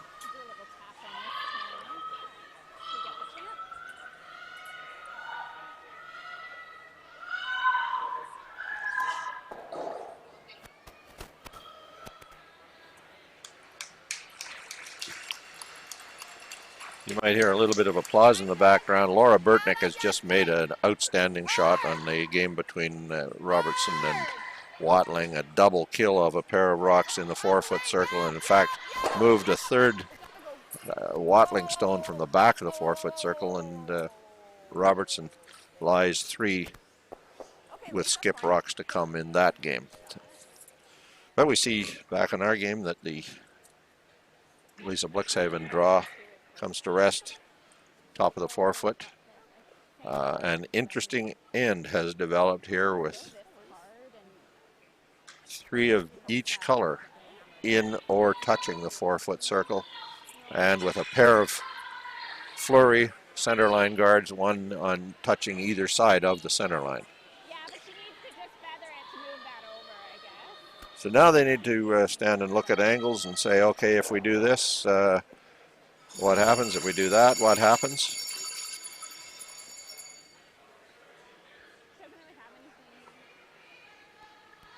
And they go to that wide out turn.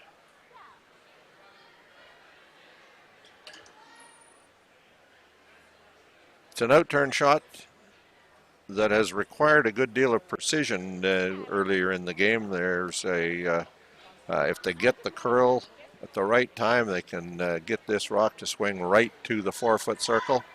If they stay just a little bit wide, it might not get that same curl and could run through to the back of the 8-foot.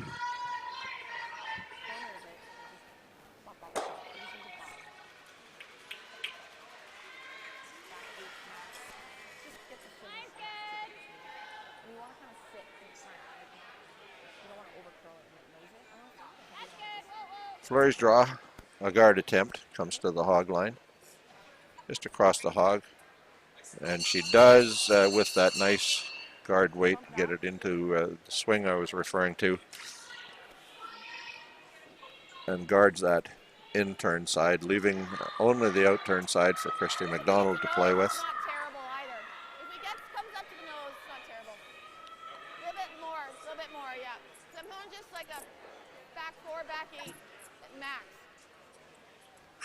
And frankly, I've lost track of who is the shot rock. We'd need to see the overhead camera shot to know that. Christy McDonald comes to the hack. She will throw her first shot. Fleury has 1 to come. McDonald 2.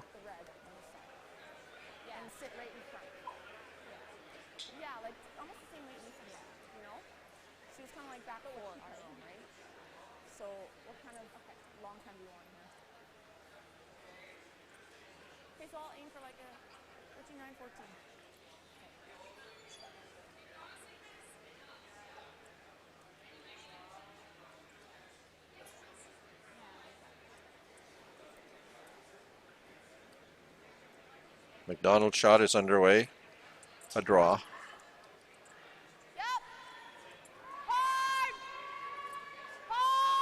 Maybe she too is throwing a guard. Maybe she's throwing that lightweight just into the cluster to see what happens. Gets it past that top guard. She comes in, does make the double tap to remove one of the rocks biting the button.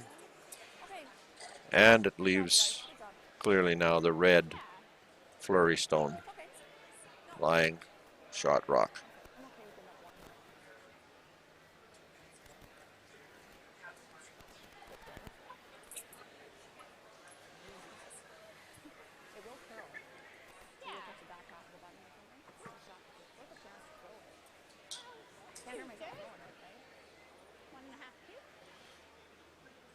Fleury goes wide again. She'll throw a guard to cover that other side.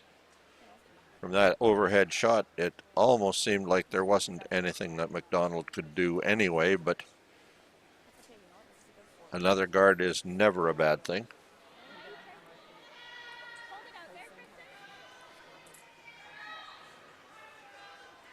The flurry rock underway, an out-turn draw, guard attempt from the wide outside. Just crossing this hog line.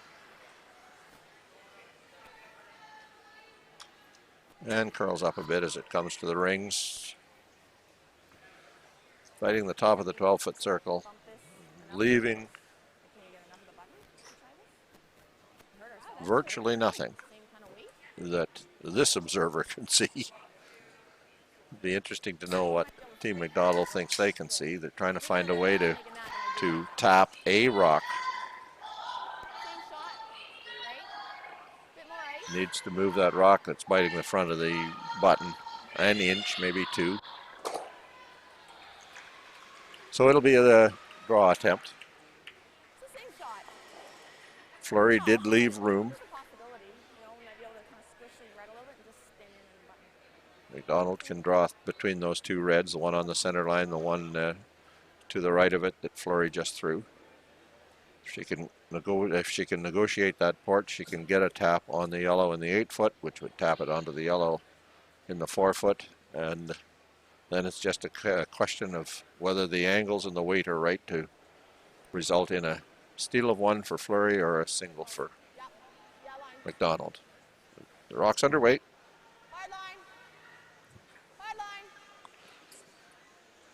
Renora Westcott sweeping. It comes to the hog line.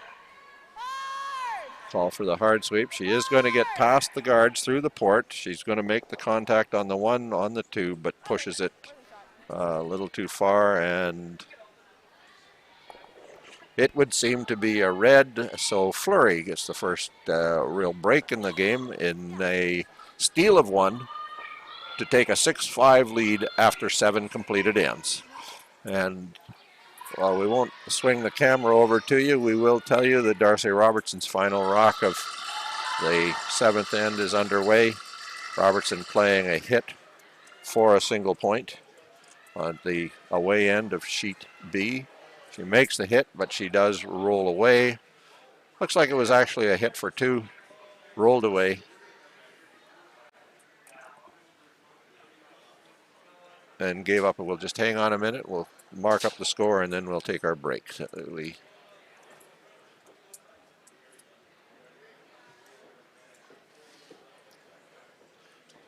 Or I guess we won't. There's going to be a measure. So let's take a momentary break and we'll come back to our game on sheet C in just a moment.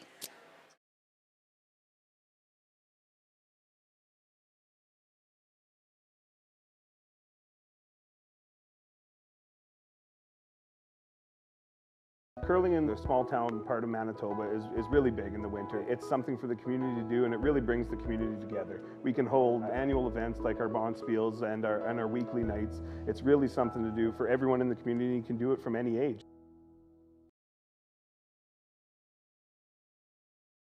RME, proud sponsor of Curl Manitoba and the Scotties Women's Provincials. With 10 locations in Manitoba, RME is your preferred Case IH equipment dealer. RME, right by you.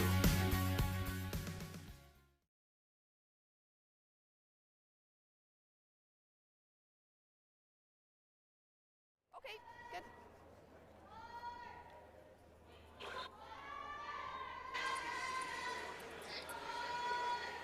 We're back on sheet C at the Carberry Plains Curling Arena. Tracy Fleury has stolen a single point on the 7th end and leads Christy McDonald by a score of 6-5 playing the 8th end. Fleury threw a centerline guard about 2 feet short of the rings with her first rock. McDonald went behind, didn't get tucked behind, as sits wide open, touching centerline on the button. And Fleury's shot is a draw to that shot, stone butting the front of the button. My name's Resby Coots. It's just been real fun bringing you all 3 of these games from the Carberry, the Manitoba Scotties Tournament of Hearts presented by Bayer. 3 games that are critical to the futures of 4 of the teams on the ice. Mackenzie Zacharias from Altona, World Junior Champion, playing Caitlin Jones from the Cinnabon Memorial, another World Junior Champion. That game is 4-3 for Zacharias, playing number 8, and Zacharias has the hammer. A win by Zacharias ends the hopes of all the other teams. A loss keeps the hopes of 3 other teams alive. One of them is Darcy Robertson. Robertson leads Christy Watling by a score of 5-4. Robertson scored a single point on that 7th end, so it is 5-4 Robertson over Watling. Watling has the hammer. And both teams in our feature game, the winner of this game would move into a tie with Zacharias if Zacharias were to lose. So both Fleury and McDonald fates hang on the Zacharias team as well as their own ability to win. So Tracy Fleury able to remove a pair of McDonald stones with a Liz Fife hit up the center line. The center line guard remains in play. Christy McDonald asking Vanessa Foster to throw an out-turn hit and in turn looking for a double kill on those 2 rocks. One full and forefoot, one biting forefoot.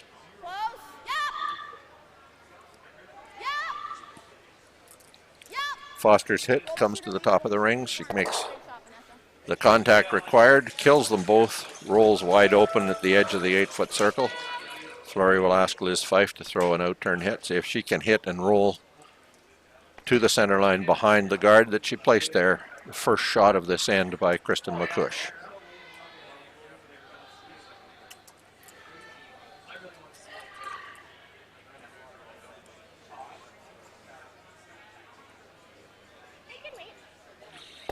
Fife makes the nose knot, a little bit of roll to the outside. And in what promises now to be a fairly routine end, perhaps McDonald will ask Vanessa Foster to make a hit on that rock on the outside of the 12-foot circle. And of course she wants to stay out there.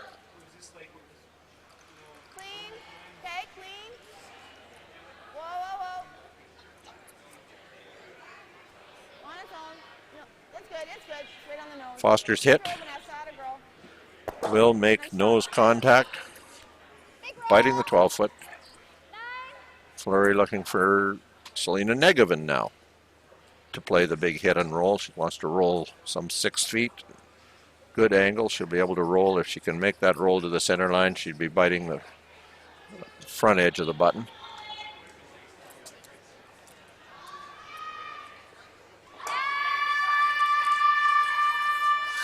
She makes contact, does get the roll. Not quite the full roll that she wanted. Comes to rest, touching the button, touching the center line. If not wide open, certainly 7/8 open. Christy McDonald asking Lisa Blixhaven now to play past that center guard. Double checking that line, and yes, confirming that it is about 7/8 open. And wondering now, rather than a hit, maybe the draw is the right thing. Draw a freeze on that rock on the center line on the top of the 4-foot circle and try to take control of the situation.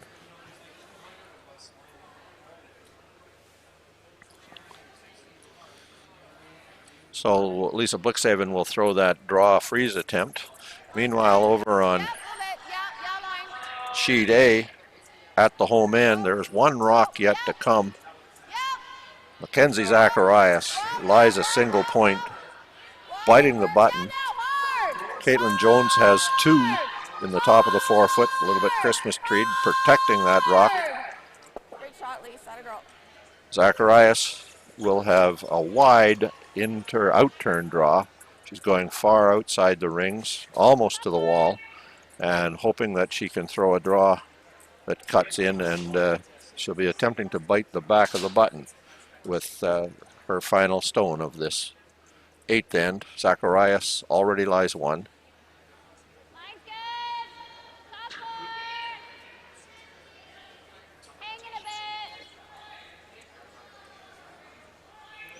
Back in our own game, Liz Fife and Kristen McCush watch as the rock comes to the hog line to the top of the rings. The McDonald draw freeze attempt, tapped and rolled a little bit dead behind. Fleury now has a pair of rocks in the 4-foot, one biting the button, one in the back of the 4-foot circle. And I'll just do a little radio for you folks as Mackenzie Zacharias, his last rock, crosses the hog line, comes into the top of the rings. She's looking for a big curl, doesn't quite get it. When it comes to rest, she actually gets a nice bite of the button, but Zacharias scores only a single point, so it is 5-4 Zacharias over Jones, or 5-3, I'm sorry, and the hammer flips over to the Jones team. Back to our own feature game. Both teams' future lies in their own hands, as well as that of Mackenzie Zacharias. Lisa Blixhaven with the outturn hit past the guard, contacts the two, removes one red stone, sits in front of the other, but leaves the possibility now of a double for Selena Negevin. No, I'm wrong. In fact, it is the first shot of the end for skip Tracy Fleury. So she's looking more at a draw into the two yellows.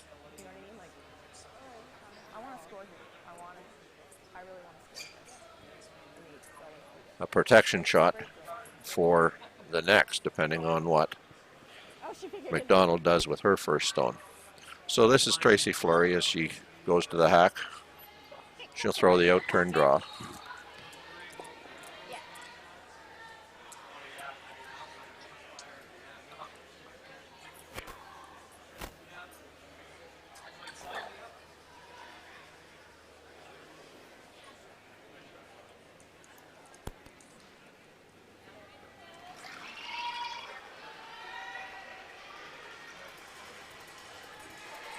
Tracy Fleury's first rock of this 8th end. It is the outturn draw. She hopes to nestle into the two yellows in the front of the 4-foot circle. One of them is shot rock at this moment in time. She doesn't curl up quite as much as she had hoped. And she does sit on the front of the 4-foot. The possibility of a slash hit to remove both of those yellows. But McDonald looks at it from the perspective of, can I go around the outside with the wide in-turn draw and angle tap the yellow back to the red that's biting the button? I almost think you gotta move it into there. So I'm worried about over curling it. Yeah, well this will block that too, yeah. I don't mind that. Yeah, stay right there. I like that. A little bit more, a little bit more. It's a real tight. Not so much the tap that I referred to, but the straight pure draw matching the Fleury draw. If McDonald can draw past that center line guard and get to the center line, frozen down into her own yellow stone, it protects that shot stone from the slash hit that I referred to. So a very delicate shot. Coming up just a little bit short, leaves Fleury an opportunity. But McDonald certainly doesn't want to leave her. She wants to be tight right to the yellow rock that's touching the button and a little bit across the center line to the red one as well, to the red Fleury stone. So the rock's underway. It's an in-turn draw.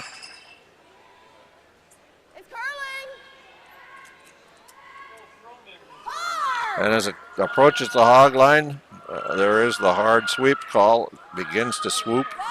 It's going to clear the guard. She comes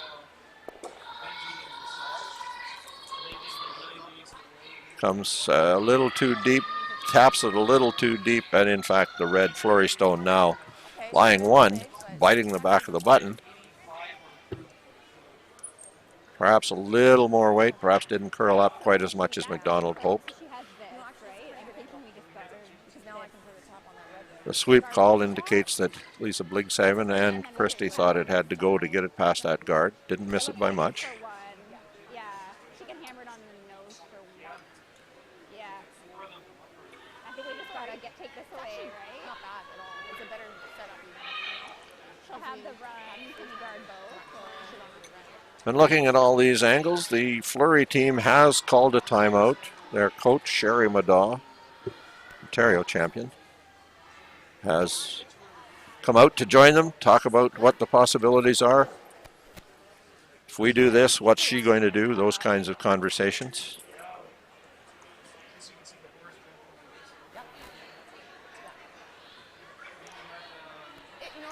What happens if we hit this red one that's open in the front of the 4-foot circle? What I think happens is red goes on to yellow, takes the red off the button, maybe takes the yellow out of the back of the 4-foot circle. Probably not a prime choice. What happens if we run this center line guard in? Risk on that one is the angle not being perfect. It runs red onto yellow, angles yellow onto red, and yellow lies 3. What happens if we throw a guard Christmas tree in behind this center line guard, just biting the 12-foot circle? Probably the shot you want to play. Takes away the run, it takes away the angle taps, it takes away almost everything. So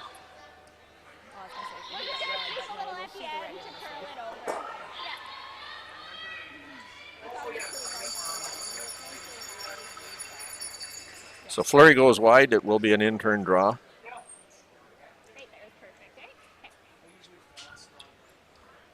That final gesture seems to indicate that a little longer guard Christmas tree in front of that center line guard works the way they want it to. So that's apparently the call. We'll see. As she goes to hack to throw her final rock of this end. Fleury stole a single point on the 7th to take a 6-5 lead. McDonald does have hammer. And while things look to be going quite well the McDonald way there for a while, at this point in time, Fleury lies 1 and is working at protecting it, trying to set up a second steal of 1.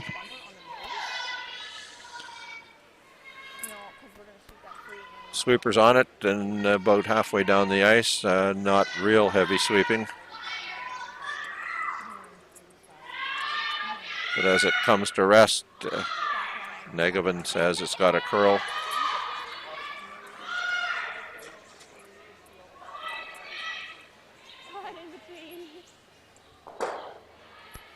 It would appear that there are 2 different runs available here. The rock just thrown, nose hit or almost nose hit, runs through and angles the yellow back onto the red rock, biting the button, 4-3. An out-turn hit on the center line guard that hits high side across the face of the yellow rock at the front of the 4-foot circle, angles the yellow rock back onto the red and the button to lie 3. So they've elected to play the in-turn hit. I'm just going to throw a 10 because I want to try to keep the one that we're raising. It would appear from these angles that just a little bit high, not quite nose hit, would give the angle on that yellow in the top of the 4-foot that's required. Can't be too high or it would crash and wreck on the other red. So a finesse hit here from Christy McDonald. Her last rock of the 8th end. It's underway. Vanessa Foster's asked to sweep. Now harder. She makes the contact. She makes the contact. She makes the contact. And it is a 3 for Christy McDonald. As the team from the Granite Curling Club in Winnipeg, the former champion Christy McDonald, a 3 to go up 8-6 after 8 completed ends. Tracy Fleury and her East St. Paul team will have hammer in the 9th. We'll be back momentarily. So we're up 2. You want to force? If you grow up in a small town in this part of the world, you basically learn how to curl real young. Kids and even adults, they didn't have a place to go because so many facilities were closed. So people started gravitating to our rink and coming out, and Skating, curling, it became a place to come every weekend for so many families. You would see upwards of 70 people coming and going, you know, on a given Saturday or Sunday. I think it means a huge amount to so many people. It's an opportunity for friends, family, everybody to get together, have some fun. RME, proud sponsor of Curl Manitoba and the Scotties Women's Provincials. With 10 locations in Manitoba, RME is your preferred Case IH equipment dealer. RME, right by you.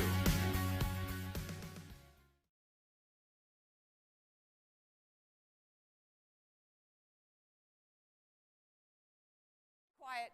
Yeah. We're back in the Carberry Plains Curling Arena. End number 9. Nice shot. Christy McDonald has just scored a 3 to take an 8-6 lead over Tracy Fleury and her team from East St. Paul. And with the opening rock of this 8th end, McDonald has thrown a centerline guard about 4 feet in front of the rings. I look across at the away end of sheet A.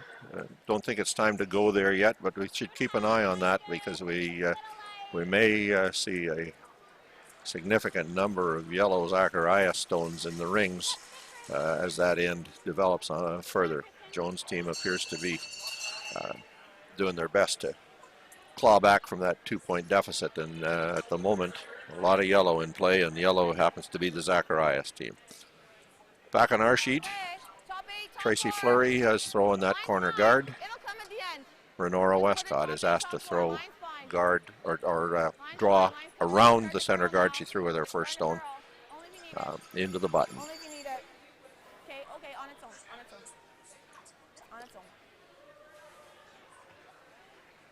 Okay, all right. And she does make that draw right to the center line behind the guard. She is on the back of the button rather than the front where she would want to be. But of no consequence at this moment to Tracy Fleury, who down 2 with hammer needs to get back in this game and ask Kristen McCush to go to the wide side behind the corner guard that she threw with her first rock.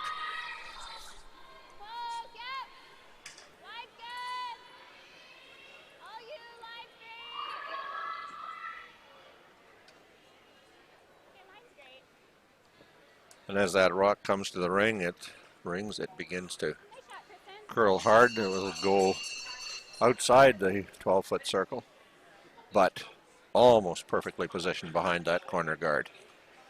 So McDonald asks Vanessa Foster to follow Renora Westcott's example.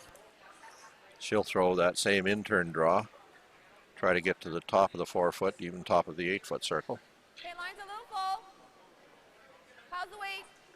Okay, starting to curl now. Line's getting better. Line's good. Right here, yep. Top 8. Top full 8.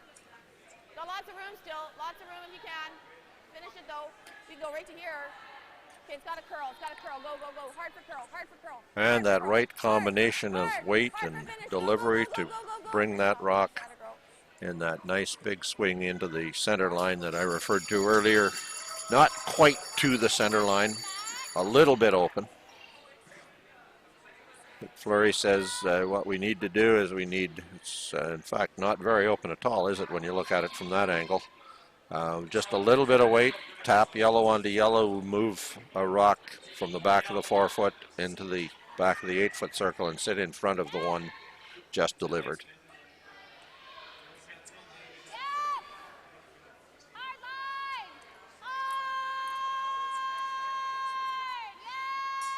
Liz Fife just gets by. She actually touches and moves that rock, but she makes contact, rolls to the center line.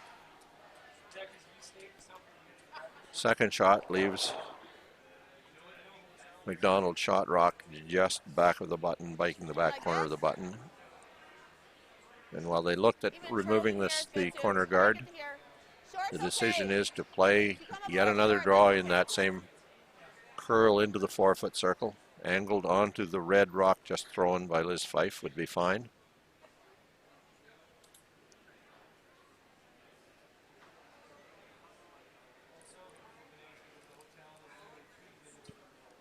Okay, line's good. Okay, right here, top 8, just top 8. Whoa for line if you can. Here it comes. Starting to move now. Where is it? Where is it?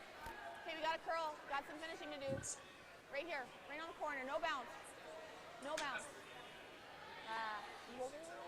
Vanessa Foster's draw will slide in, and while not quite frozen to the red Fife stone, certainly is in the area that McDonald wanted.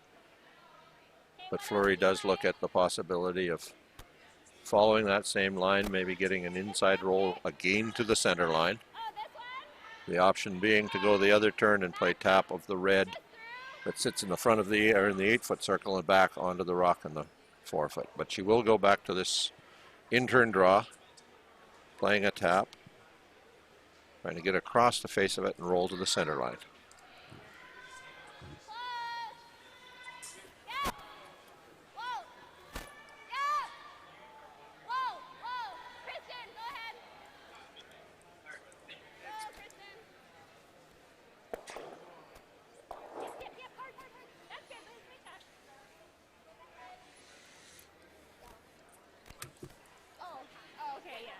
Almost like 10, 10 and a half.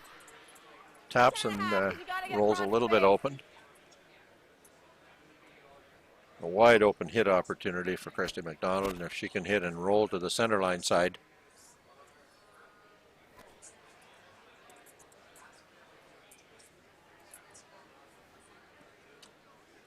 that would be the objective, to get that low side roll to the center line.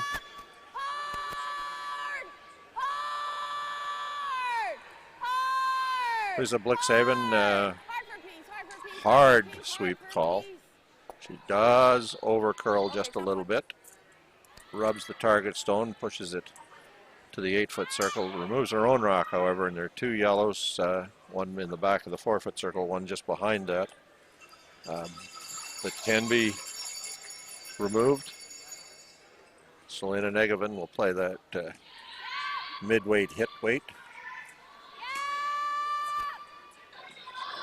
Needed to get it to curl, needed to mess that guard, of course, but then getting it to curl to the nose, she can tap a couple yellows back. Passes the guard, gets not quite to the nose and rolls away. Red is Fleury. They lie 2.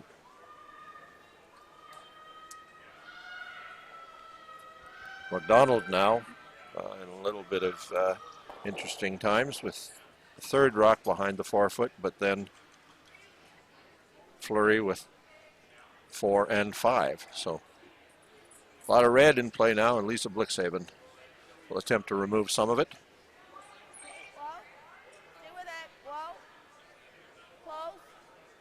May have underthrown, may have turned her previous shot and it over curled, so got to be careful about that happening again. She does appear to be making contact. She makes the hit. She rolls across center line, back 4-foot, well buried.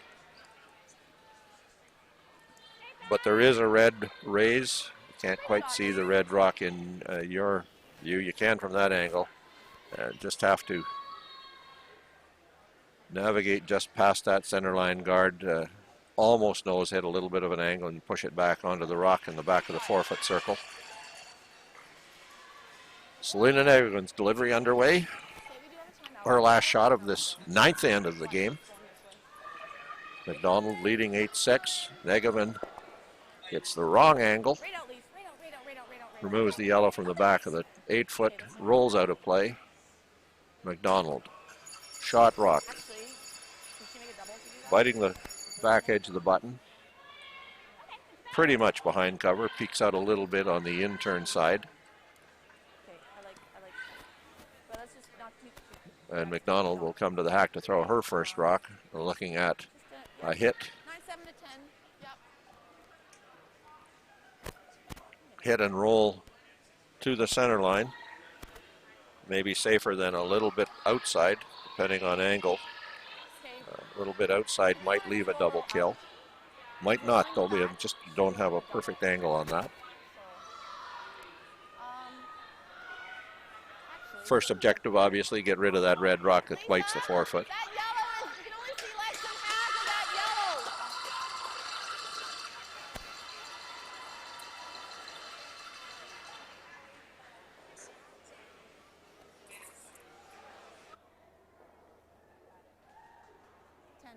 7 to 10.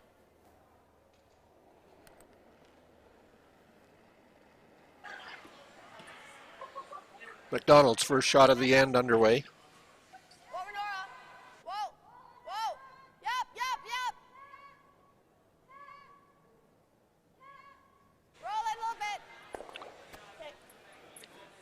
She does make that hit. Rolls out, off just a little, but leaves, again, as I referred to earlier, a pretty routine kind of double kill. If she makes the double kill, Fleury will lie 3. Probably there. Unless we placed it completely. That's okay. And while Fleury prepares to make this shot, I'll tell you folks, I should have kept my mouth shut about the Zacharias situation. My projected whole bunch of yellow stones turned into 2 red stones, counting for Caitlin Jones, and that game is tied 5-5. Zacharias has hammer coming home. Fleury's hit is underway, playing the double takeout. Spring off this rock in the edge of the forefoot across to the shot stone in the button, but she hits too much of the rock. Leaves Christy McDonald the golden opportunity to play a hit. Roll just under that center line guard to the top of the button to lie a pair. Right on the nose. Right on the nose.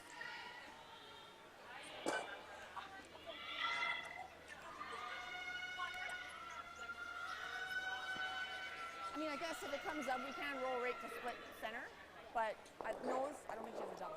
So just keep that in mind. Yeah. 2 rocks to come in the 9th end. Krista McDonald's final stone. McDonald throws yellow. An out-turn hit.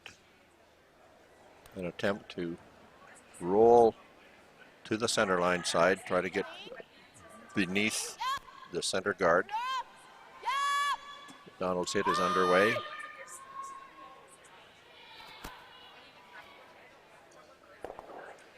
And she makes the nose hit, stays wide open.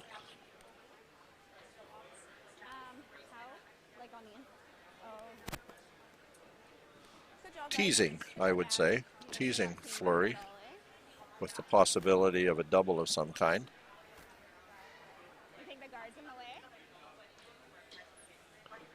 She hits the outside of the rock that McDonald's left in the top forefoot circle. She probably rolls away. The question is whether she rolls out or whether she removes one of her own rocks from play.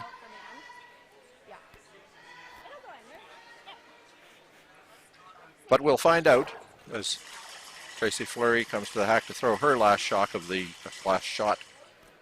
9th end, facing a pair. A double kill could produce a 3 for Fleury. But as I called a couple earlier routine, this one is far from routine.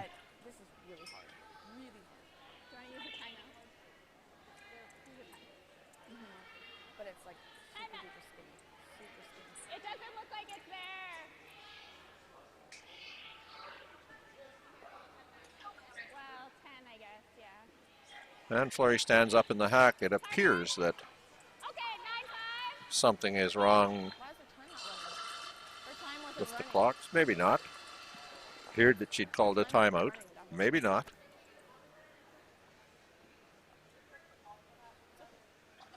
He resets. Prepares that out-turn hit. It's out of the hack and released at the hog line.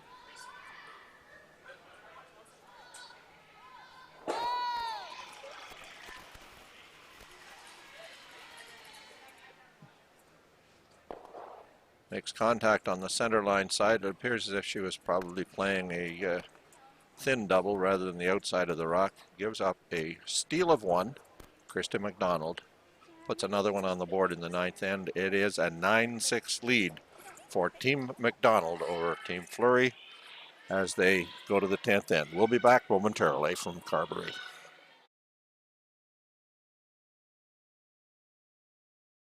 If you grow up in a small town in this part of the world, you basically learn how to curl real young. The kids and you know, even adults who didn't have a place to go because so many facilities were closed. So people started gravitating to our rink and coming out and skating, curling. It became a place to come every weekend for so many families. We would see upwards of 70 people coming and going, you know, on a given Saturday or Sunday. I think it means a huge amount to so many people. It's an opportunity for friends, family, everybody to get together, have some fun.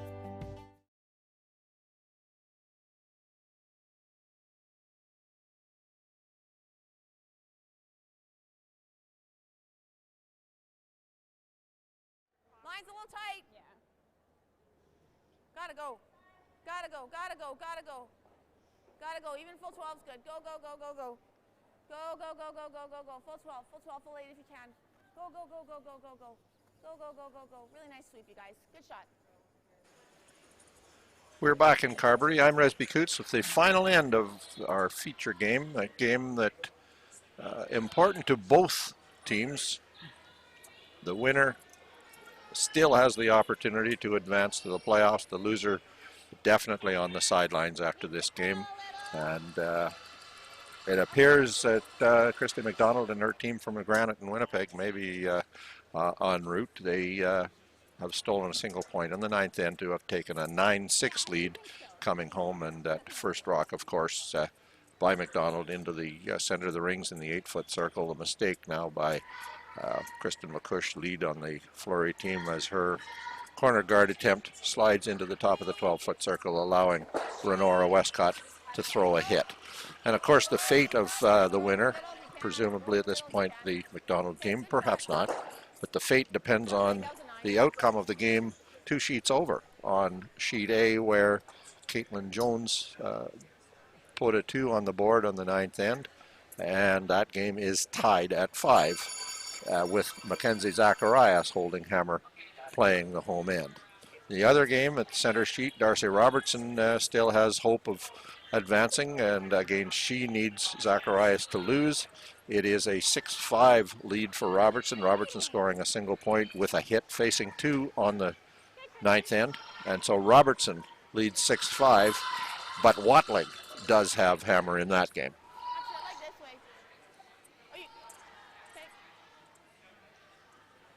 Back now to our game. Vanessa Foster in the hack. Fleury is throwing a corner guard. McDonald lies 2, 1 on the center line in the 8-foot, 1 at the outside. A hit attempt that she would have been happier if it had rolled out, but it didn't. It's hung with as a bite. And Foster throwing a guard, or a draw.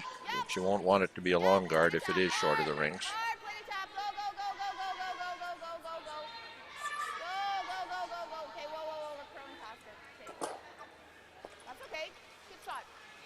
Comes into the 8-foot, makes a little bit of contact, rolls open, leaving a pair for Tracy Fleury to ask her second Liz Fife to draw to.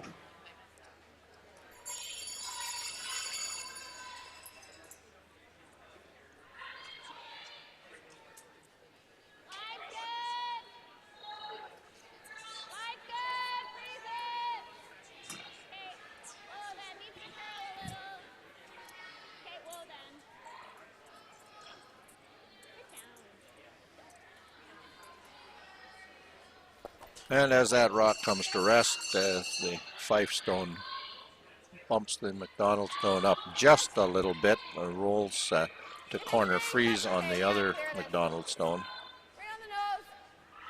And best blast them out of there, McDonald says. Ask Vanessa Foster to throw an out-turn hit. Even if she can't remove that red stone, she just doesn't need those 2 yellow rocks there causing problems.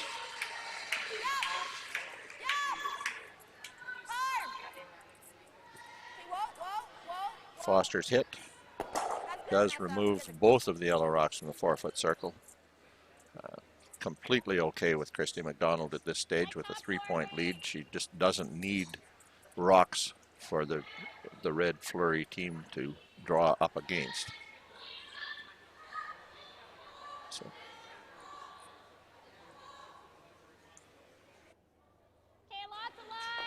I think maybe we should move over to sheet A. We've got the last 3 rocks to come. The game, of course, with Mackenzie Zacharias critical to the fate of all of these teams still in contention. The situation is that Caitlin Jones has just made a draw, which has covered the pinhole. It is on the center line behind a center guard belonging to the Jones team. Zacharias had a rock biting the top edge of the 4-foot circle, peeking out a little bit, and she's now attempting to play past that center guard, angle onto the yellow, onto the red, remove it from play, a very, very fine shot. And so tied 5-5, Caitlin Jones goes to the hack to throw her final shot of the game. And she will attempt once again to draw to the button, try to get buried behind those 2 guards, well, effectively guards, one being a center guard, one being a Zacharias stone. But in fact, Zacharias rolled a little bit more open with her shot, so a Jones stone in behind will be even more accessible with that tap takeout than what Zacharias faced with her previous shot. Jones's final rock underway. These 2 rocks will determine the fate of, in fact, 4 teams out of these 6.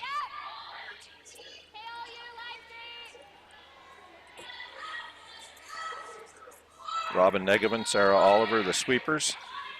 Jones does come to rest in the back of the 4-foot circle. And now it's a question of Mackenzie Zacharias collecting herself and throwing a draw to the button with backing, which is what the folks at the club say all the time. Not something that folks in this league think about very much at all. It isn't a question of whether there's backing or not. It's a question of whether or not the button is open, and it is. The wide in-turn draw by Mackenzie Zacharias. This shot will seal the fate of Darcy Robertson, Tracy Fleury, and Christy McDonald.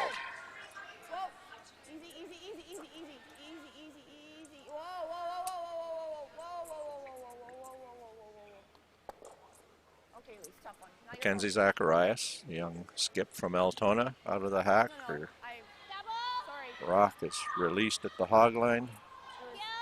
Lauren Lenantine, Emily Zacharias, the sweepers. No, I'm wrong. Carly Burgess is the sweeper. Lauren Lenantine is in the house calling the sweep. And as it comes to the top of the rings, they get right onto it. It is going to draw fully to bite the button. Mackenzie Zacharias will win that game at 6-5, giving Caitlin Jones a second loss. Jones at 6-2, Zacharias at 6-2. So Zacharias has taken priority in the playoff seeds over Jones. The Watling Robertson game now becomes the critical game, and we should go to it for the last shots. In fact, Christy McDonald and Tracy Fleury are now out of contention with that Mackenzie win. The only key question now is who's going to finish first, second, and third. And Mackenzie Zacharias will be standing by cheering for Darcy Robertson. Darcy Robertson, if she can win this game to give Christy Watling her second loss, that would propel Mackenzie Zacharias and her Altona team right through to the final game, because she has beaten both Watling and Jones in this competition. So she would have priority in the head-to-head competition.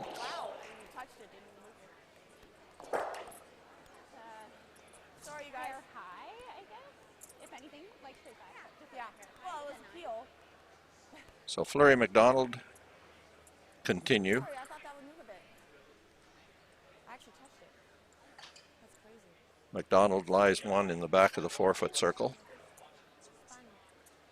Fleury looking at a nose hit, tap back a couple feet to lie 4.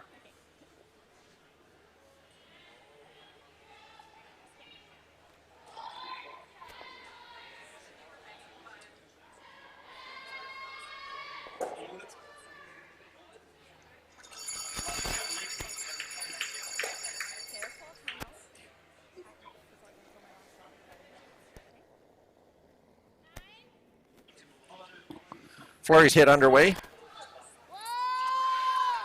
Nose hit. Red onto yellow will leave Flurry line 4. She has last shot. She makes it perfectly. McDonald calls timeout. McDonald will look at a double kill. A double kill and roll across to the other side of the 8-foot circle. Might even turn into a triple kill, but even if she doesn't get the triple, she gets a double and rolls over. She puts Flurry in a difficult situation to score the 3 she needs to tie the game. We were trying, yeah. Right you are.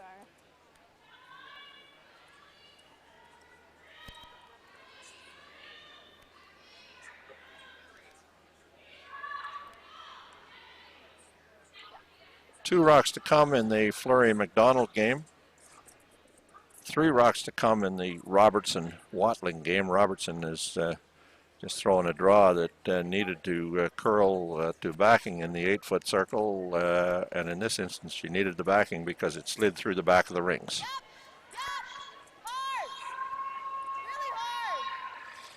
And over on that sheet, Christy Watling calls timeout. Christy McDonald, she makes a raised takeout, nose raised takeout. It would appear that Tracy Flurry may lie 3. And so Flurry with her last shot, and it will be her last shot no matter what the outcome is. Well, I suppose they'll play an extra end if she doesn't count the 4. But the fate of Flurry and McDonald was sealed when Mackenzie Zacharias drew to the edge of the button with her final shot on the 10th end for a 6-5 win, propelling Zacharias, Caitlin Jones, and Christy Watling into tomorrow's playoff round. There will be a new young champion representing Manitoba at the national level in the Scotties Tournament of Hearts. Tracy Flurry's final rock of the 2022 Manitoba Scotties Tournament of Hearts presented by Bayer on its way down the ice. Her sweepers on it and off it. They bring it into the top of the 8-foot circle, and 9-6 coming home for McDonald turns into 10-9 for Flurry as Flurry puts a win on the board against the Christy McDonald team. There are now 2 rocks left to come in the game on sheet B. Christy Watling lies 2. She's throwing, there are 3 rocks left to come. In fact, 1 coming down the ice and 2 sitting at the far end. Watling, after a timeout, takes the out turn, her being a left-hander, and throws the out turn draw into the top of the 12-foot circle, leaving Darcy Robertson the challenge of finding a way to get to the rings, to get to shot rock with her final stone. Robertson takes a timeout so they can talk about it.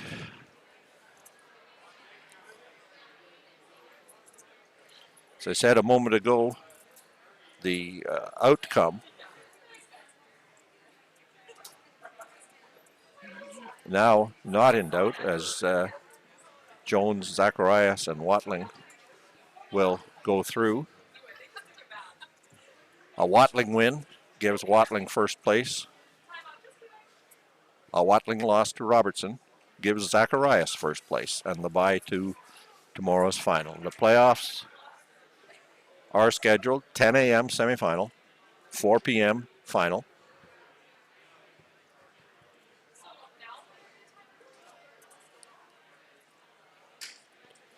Our live streaming effort ends with the conclusion of this game. We very much thank all of our sponsors, but specifically we want to acknowledge today's sponsor, Sunrise Credit Union, building a brighter future together.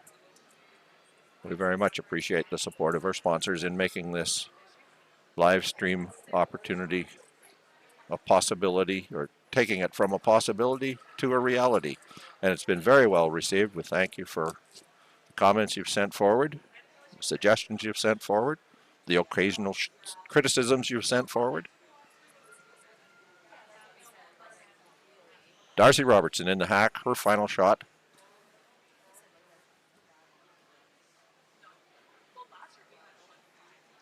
Potentially, I suppose, an extra end is in play if Robertson can make a good enough shot to force Watling to a single.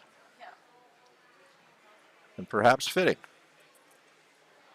that the outcome of the standings situation would be determined on an extra end. We'll see in a moment. Darcy Robertson with her out-turn draw. It's to the hog line. It starts to run as she comes to the front of the rings. They will bring it to the 4-foot circle, to the tee line, just back of the tee line, dead buried behind that yellow Robertson stone that is biting the front of the 12-foot circle. So Christy Watling, in exactly the situation I alluded to a moment ago, in a situation where she may be forced to take a single point and go to an extra end. It doesn't appear that the opportunity exists to chip it out to score any of those red rocks that are collected around the 12-foot circle. So they seriously look at the run back takeout. See if we think it's possible to make the run takeout on that yellow rock and bounce it out, score 2 or 3. But she goes to the hack.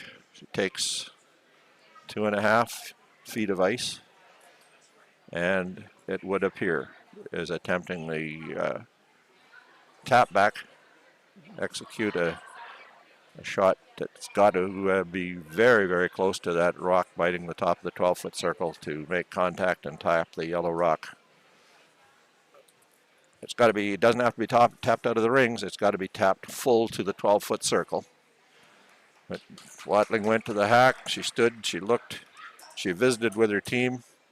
She said, don't think I can make that shot today.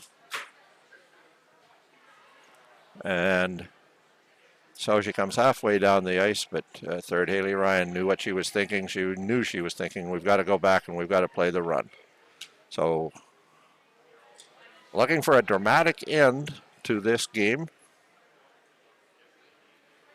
Christy Watling will play a run back, hoping to run a yellow rock through onto a yellow rock, have both of them roll out of play. It's not going to curl up enough. Darcy Robertson will score a single point. Robertson will take a 6-5 or 7-5 win. And so our final standings in the Manitoba Scotties Tournament of Hearts are Mackenzie Zacharias moves into first place. I believe that needs to be formalized officially, but I think that's the situation, that Emily Zacharias would move into first place thanks to wins over both Caitlin Jones and Christy Watling.